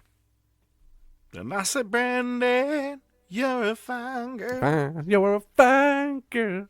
MIA go to the car wash. Captain Erection distracts Smiley. And Major Guns distracts Ralphus. And Major Stash switches the buckets. Pretty humorous. Yeah. Mike Awesome is shown driving an ambulance to the arena with one of those Halo neck collars on. And then we come back from the break and we see Canyon in a hospital bed, also wearing a halo. Canyon's doing his best Cody Rhodes impression. Canyon was a lispy motherfucker, dude. It took me a second. I was like, wait, oh, okay. I was like, he didn't have a tattoo on his neck. Oh, yeah, the lisp. Canyon says, since the injury, I haven't thought about wrestling anymore. It's not a question of when I'll walk it, but if I walk again. Okay, sure. I've had just enough of your lisp. Steven, my lisp is gone. Psh, you son of a bitch. Stupid son of a bitch. Mike Awesome comes to the ring. Skin Steven. Nipple.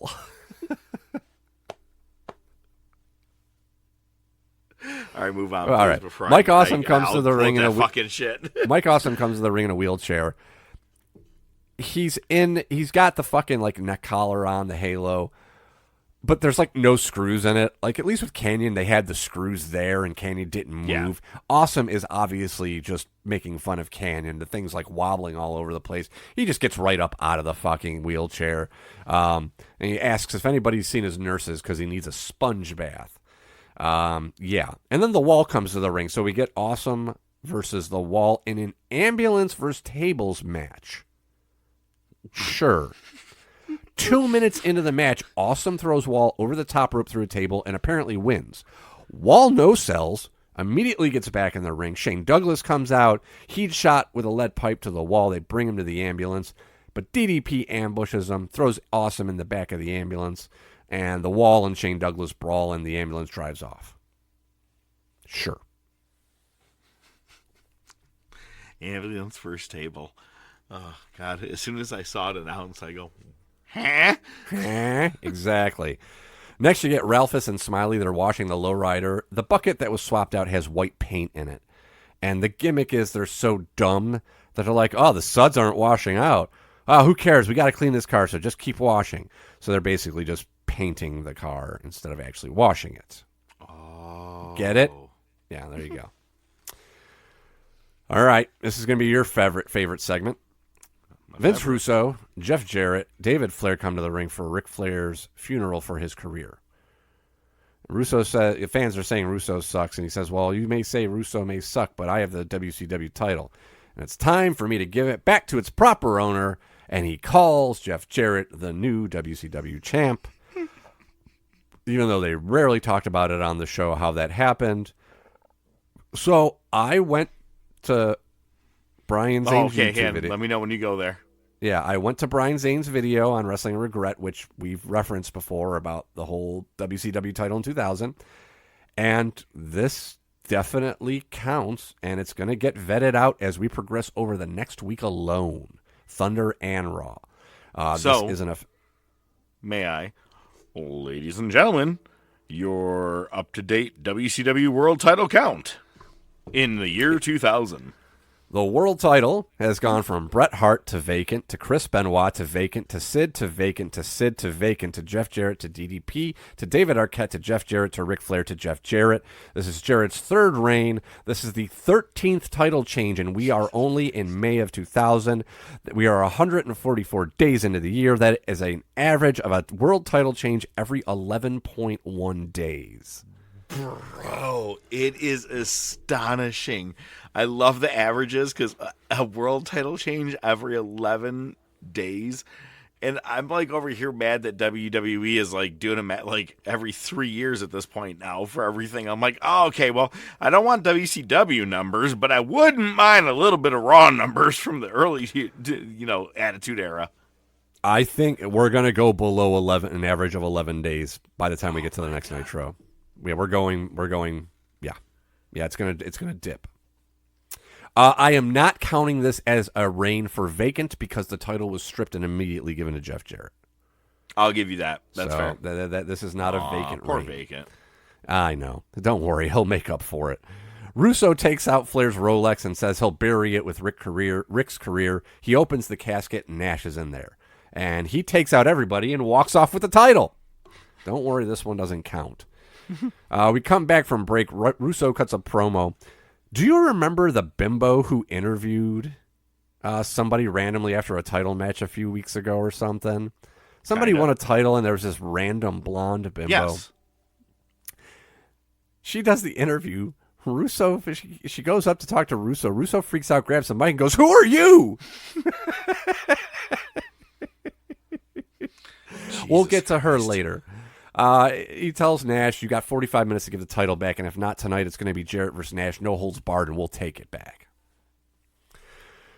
Scott Steiner comes in the ring. His hoochies are dressed as cheerleaders with Michigan blue because they're in Grand Rapids. At one point, I noticed there was a third random chick holding the title in the ring with them. I don't know. But Scott Steiner says, "Where I go, the cell goes, and hell comes with it." Get it? Oh, I do. There's a circular cage above the ring, and he says he wants his brother and Tank Abbott first. So Rick comes out, and the cage lowers. There's a roof on it. There's no door, and it's a round cage that actually sits on the inside of the ring. It's the closest thing to like the Lion's Den. Yeah. Is what I would equate it to, basically. Scott Steiner locks in the Steiner recliner, and then we hear Goldberg's music hits. It's Tankberg. This guy... This episode's getting worse and worse. This guy is an idiot because he comes to the ring with bolt cutters, and obviously to cut through the fence so he can get in. Now he can't do it. He can't cut through. So he takes out Mickey J, who has the controls to lift the cage, lifts the cage up. It's a 2-on-1, and Nash makes the save. Nash comes into the back, and the bimbo's there, and he checks her out and goes, "And you are?" Her name is Pamela Paulshock. Yeah, I don't know. And Nash goes, "You single?" And Russo goes, he tells Russo, "I'm an easy man to find. You want this belt? Jarrett, you win. You're champ. I win. I'm champ." And Pamela just goes, "Wow." And then Nash spins her around so he can check out the caboose. Good for him. I don't know. Yeah. I have to play both sides. Ew. I'm just kidding. No, good for him. Yeah, good for him. Next, Chuck Palumbo with Liz and R&B Security versus DDP. Liz is on the apron, slaps Palumbo. Kimberly comes to the ring with a baseball bat and just clocks Liz in the back. Awesome comes in with the halo. He's trying to get to DDP to hit him with this halo neck brace thing. He gets stuck in the ropes with the fucking brace. And the thing is, DDP hit his mark. He turned around when he was supposed to, but Awesome was still caught in the ropes. So DDP had to kind of like turn back and be like, where is he? And Shivani goes, "DDP never saw it coming." Bullshit, he didn't see it coming. He watched it. He had a moment to decide some shit, too. Palumbo wrecks DDP and wins. Luger's at ringside to check on Liz. Lets DDP gets his ass beat 2-on-1 while checking on Liz. Eventually comes in. Kimberly grabs his leg. New blood stand tall. Commentary sell that Luger got his face smashed in, probably with the brace. They put him on a stretcher, and they come back from break, and Luger's just all bloodied, being loaded into an ambulance. Terry Taylor comes to the ring with Reed. They come out to Ric Flair's music, and Reed calls David to the ring. And he's like, Terry Taylor's got the mic, and he's holding it to David. "Say it. David, I need you to come out here. I have something to say to you." This motherfucker said it 3 times. And the third time he said it while the music was playing. He didn't have a whole lot of mic time, all right, as the Red Rooster. He didn't really get a whole lot of time. No shit, right? So David comes to the ring with Daphne. Reed apologizes to David, says, "We all need you back home." David freaks out. Daphne smashes the statue over Taylor's head. Reed takes David down, and then David shoves Reed to the mat and locks on a figure 4 on a 12-year-old. God damn it, it never occurred to me. Vince Russo is just taking the formula of the fucking all the McMahons fighting and is just doing it with the Flairs. It just never occurred to me until right now. He's like, oh, let's have everybody in the family all fucking fight with each other. Mm-hmm. And then one day Reed would get absorbed into Charlotte. Oh, Jesus Christ. You watch Substance and get back to me. So I will. It is on my list. So yeah, and then security breaks up the figure 4 and Shivani goes, my God, what have we come to? That's a good fucking question. Yo, you can ask that every week, my man. Next, you get Vampiro versus Hogan. Vampiro comes to the ring with 2 gas cans. If Hogan loses to Kidman at GAB, Great American Bash, Hogan's going to retire. He wins. He gets a title shot at Bash at the Beach. I've seen this one. This is a classic. I see the future, and I can't wait. I can't. This might be the most anticipated thing in the wars so far. I mean, there's been some moments. Screwjob may have been one of them, this like, one, just to see the build-up. Screwjob. This is Arquette. Yeah, but to the point that we're trying to work it out that this may be a face-to-face watch-along. Yeah. Whole pay-per-view. Whole lot of chicken nuggets. Oh, yeah, definitely. Kidman runs in, hits Hogan in the back with a small blowtorch, rolls Vampiro on top of Hogan. Vampiro gets the pin, starts to dump gas on Hogan, but Sting makes the save.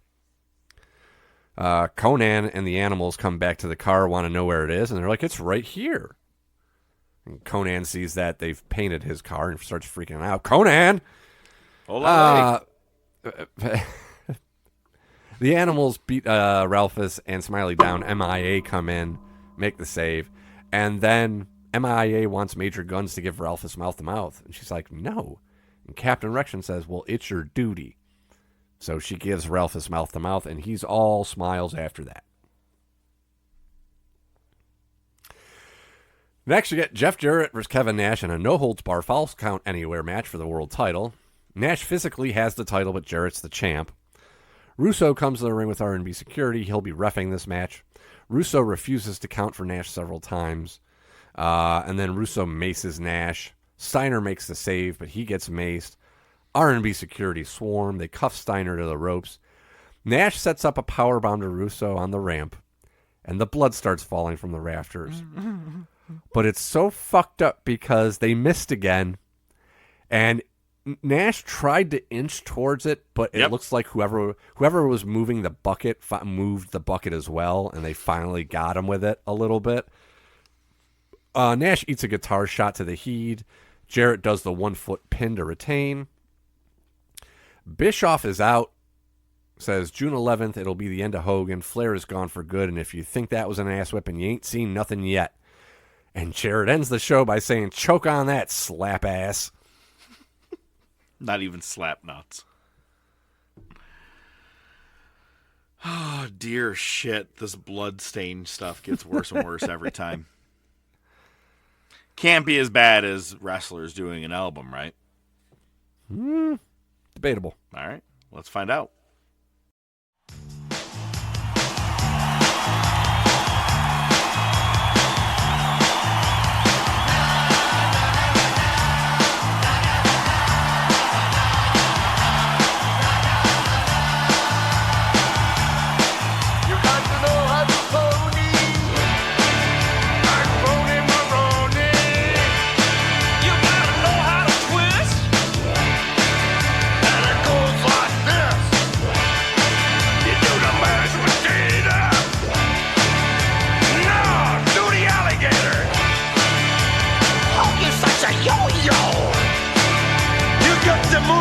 The chic. I said to clap your hands. He said to clap your hands. And then you move your feet. Baby, to the beat. Come on now.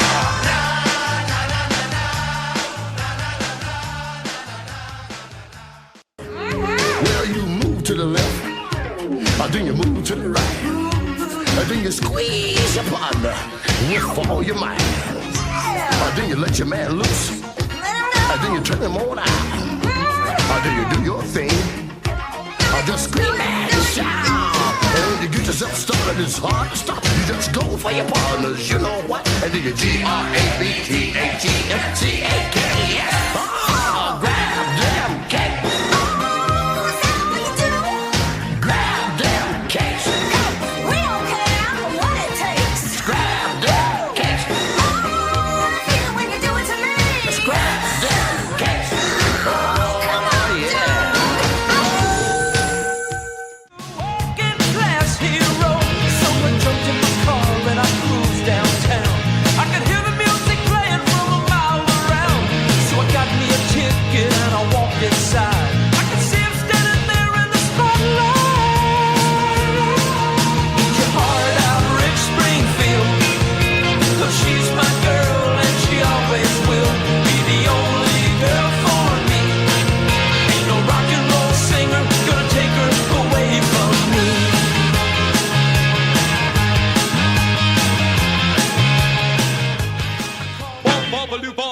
Bamboo, tutti frutti, alrighty, tutti frutti, alrighty, hey, tutti frutti, alrighty, tutti frutti, alrighty, tutti frutti, alrighty.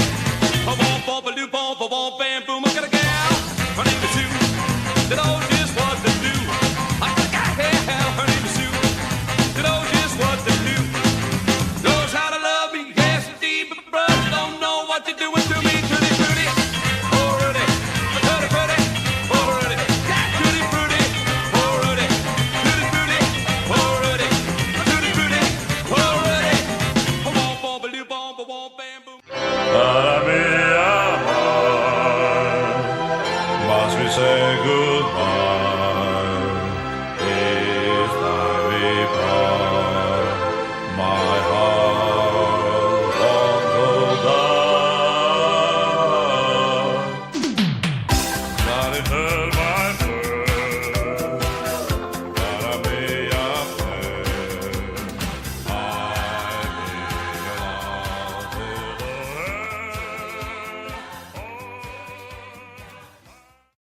Na na na na na na na na na na na na na na na na na. I don't know. This is like a fucking fever dream, to be honest with you. Listening to this shit, It sure is. Between Tutti Frutti to Eat Your Heart Out. Let's go in order here. You know what? I have it listed out here as side A and side B because for those of you that don't remember having a cassette or a record player, I've got it on vinyl, yeah. In 1985, yes. So number one is just that, Land of a Thousand Dances, which, God, I can't think of who the original is right off the top I think of my it's head right Wilson now. Pickett. Wilson Pickett, actually. Okay. Mashed potatoes, do the alligator. This was the wrestlers all coming together in this one. Yeah, it was Cannibal and the Headhunters, actually, it looks like. It was the original. I know Pickett did it, yeah. Chris Kenner. Bigger hit. Okay, Chris Kenner in 62. Bigger hit by Cannibal and the Headhunters and Wilson Pickett. There you go. Okay. So this album, just a couple quick things. Most of the songs produced by Rick Derringer, David Wolf. And David Wolf at the time was Cyndi Lauper's manager and boyfriend. So just some interesting stuff there. Time after time. This time after time. The best part about this song is you can, just by listening, you can hear the different people doing their lines, and you can tell who it is. It's fucking as soon as you listen, yeah. And Sheik even does the he actually like works that in there, which is fucking great. But the best part is if you watch the video, again, on the cover of the album, there's because Cyndi Lauper's on this album under the pseudonym Mona Flambe, and you see her on the back of the album cover in like incognito. She's got like a wig and sunglasses and a hat on, and she's in the music video. But you can, it's not hard to spot her. Sure. Right? You can it's tell also it's Cyndi 1985, man. This is right around WrestleMania. So for her, this is, getting in, her own character in a way, I guess. Yeah, pretty much. But the best part is the video. You know who's on the drums? I missed it. Meatloaf. Oh, my God. I just saw a video where him and Randy Orton had a confrontation on Raw when he was a guest host. Good shit. Did he have bitch tits? Well, 2 out of 3. Wasn't bad. But, all right, so after Land of a Thousand Dances, you get Grab Them Cakes. Awesome. And the singer is, oh my God, why am I blanking? JYD. Junkyard Dog, thank you. And it just made me laugh, because as soon as I heard that the name was Grab Them Cakes, I was like, for as many times you're like, the cake was spilling over, I was like, oh, shit, this is ODM's jam. It is. It might be one of my favorites on the album. I'm not even lying. And then we get Real American, but it's not the Hulk Hogan Real American song. Yeah, it is. Same one, Rick Derringer. Then what's on side B? We'll get there. Okay. I got an answer for it. Yep. Oh, I got confused on that. But then you had Jimmy Hart singing for Eat Your Heart Out, Rick Springfield. That might be my favorite. I think that's my favorite. Not mad at it. That one, I was like, I kind of like this song. I actually really liked it. Right? It's a good pop song. It's an okay pop song. Apparently, Jimmy Hart actually used to be like a record producer and he was. radio DJ, and I mean, so he's actually pretty tuned into the music business. So he probably is like, no, I got this. I'll write this one. It was hysterical. It's fucking great. I love it. I think it's my favorite. It's just a good pop song. And then you had, to close out side A, Captain Lou's History of Music. Oh my God. It's just him doing spoken word with him music in the background. Yelling and shit. That's all really. It was just him. Yeah.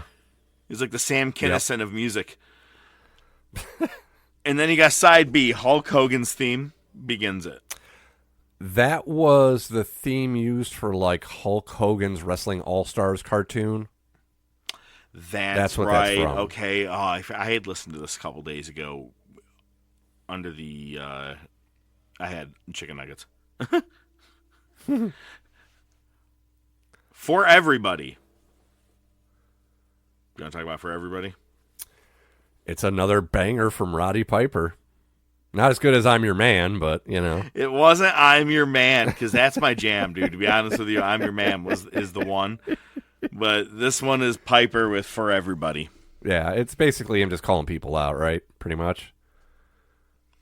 My second favorite song on this album comes from Mean Gene singing Tutti Frutti. Oh, my God. Fucking amazing. I was like, he's like, I'll have 3 martinis and we'll have a Tutti Frutti of a time. Well, okay, hold on. All right. So, obviously you know the song, right? Yeah. Right? Everybody knows the song. Great song. Who sang it? What? Little Richard. Little Richard, right? Do you know the lyrics were changed? For this album, yes. No, even the regular song, he changed it a little bit. Because it was like Tutti Frutti, Good Booty. Dude, when Little Richard originally wrote the song, you can find some early versions of it. It's him talking about being a Pat Patterson. Yeah, him being a fucking butt pirate. I'm not even fucking joking. That's what the song's about, dude. That is why he was the national anthem singer. Wait. Which one were the butt pirates? 10. The Pillow Biters. Oh, quick side note, too. I'm looking at the track listing for this and the writers. Jimmy Hart did write Eat Your Heart Out, Rick Springfield. He wrote that song. Good for him. He had that one in the bank for quite some time. Probably. Hillbilly Jim. You don't go messing with a country boy, country boy. This actually became his theme. Yeah, you're right. Yeah. Because he didn't really have a theme in the early 80s, and then once in the especially when I started watching wrestling, that's when he came out to this shit. And I think he used it with the Godwins too. They used it a little bit too. I think you're right. Yeah. In '96, and then number 5 closes it out. Cara Mia. Please. I mean, it's Nikolai Volkov. We all know it. When we talked about Maccabia Mania, yep, they had Volkov there, and that's all he did. No, the one time he sang Cara Mia, and then the second event he sang Hava Nagila. Shiva, Kamini Somer, Shiva, Kamini Somer, Kandakram. Hey! Oh my God. This album was like straight comedy for me. Yeah. It was rough. And then I told you I'm gonna have to up one. We're gonna have to do the WrestleMania, the album from 1993, and we're gonna get into that in a couple of weeks because this one I actually wasn't as familiar with every one of the songs. Grab Them Cakes got me out of nowhere. That was a fucking hysterical one. Like I said, Jimmy Hart, best song on the fucking album. I think Tutti Frutti was second for sure. Definitely. No, I agree with you 100%. Grab Them Cakes is funny because it is like legit, like just like if you had to like encapsulate like 80s, I wouldn't even call it hip hop or R&B or funk or just that weird kind of like, Soul Train-ish music. I don't know. I was like Last Dragon, a little bit of that. Yeah, there you go. Yeah, there you go. It could have been on that fucking album for sure. But no, it's just great. Thank you so much for making me listen to this. You're like, hey, man, it's all up and set and ready to go. And I listened to it all just back to back. And I was just sitting there laughing to myself. And I was like, Vince really was like, we're going to make an album. We're all going to sing. Yeah, and it's great to see just the people on it. It really encapsulates the time. You got George the Animal Steel. You got Jesse Ventura. Yep. You got the Fink on there. You got Mean Gene and Vince. Gorilla Monsoon, I think's on there. But you get like the Killer Bees. You get Team USA, which was Mike Rotundo and Barry Windham. I wonder if there's any songs that were left on the cutting board. Oh God, you would think so. Killer Bees. You would have to think so. We'll sting you in the ass.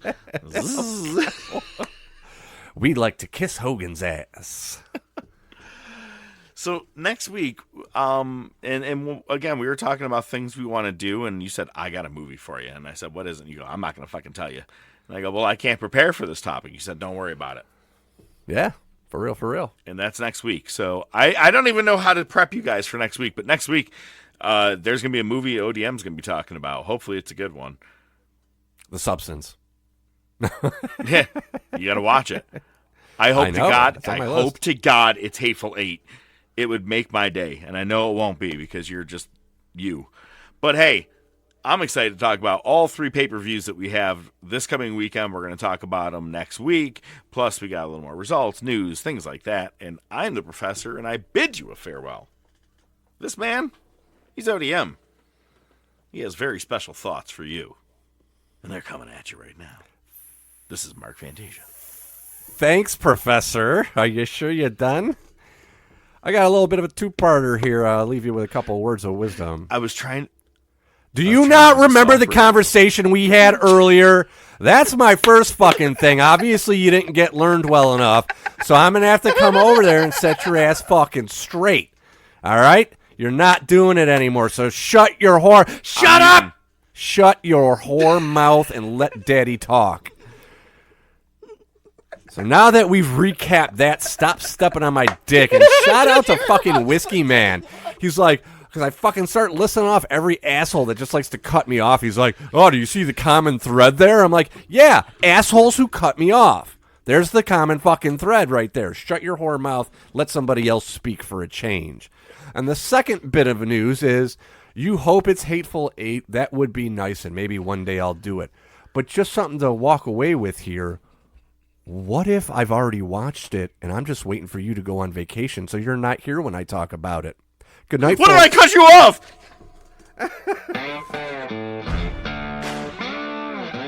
The Top of Wrestling Podcast is brought to you by The Top of Wrestling Podcast. Your hosts are the Professor Mark Fantasia and ODM, the Doc Joe Rizzo. Feel free to reach out to the show by email at thetopofwrestling@gmail.com, on their Facebook page, Twitter page, Instagram page. Remember to subscribe, like, and share. You can listen to the show on most popular platforms, including iTunes, Spotify, Podbean, Amazon Music, Pandora, and YouTube. Without your continued support, it would be just some guys talking wrestling, which is pretty much what it is anyway. Good night, folks.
I know you don't like SNL. You're like, sucks.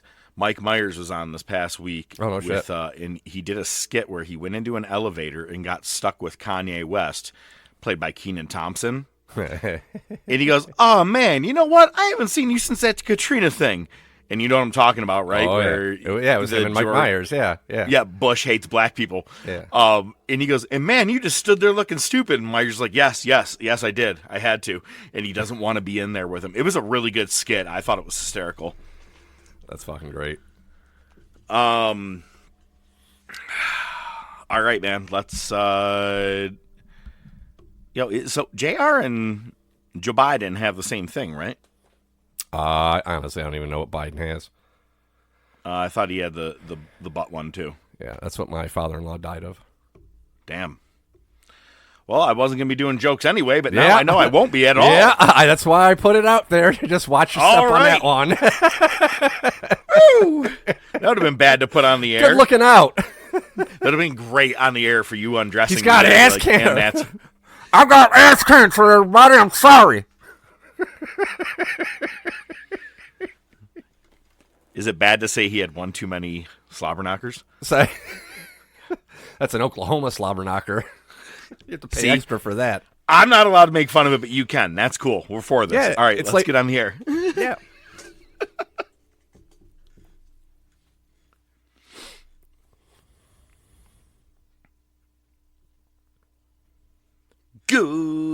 Good Wrestling Day. You know, the huge Top of Wrestling. I'm the Professor. He's ODM. iTunes, Spotify, Podbean. I gave up. I thought, fuck it, I'm starting over.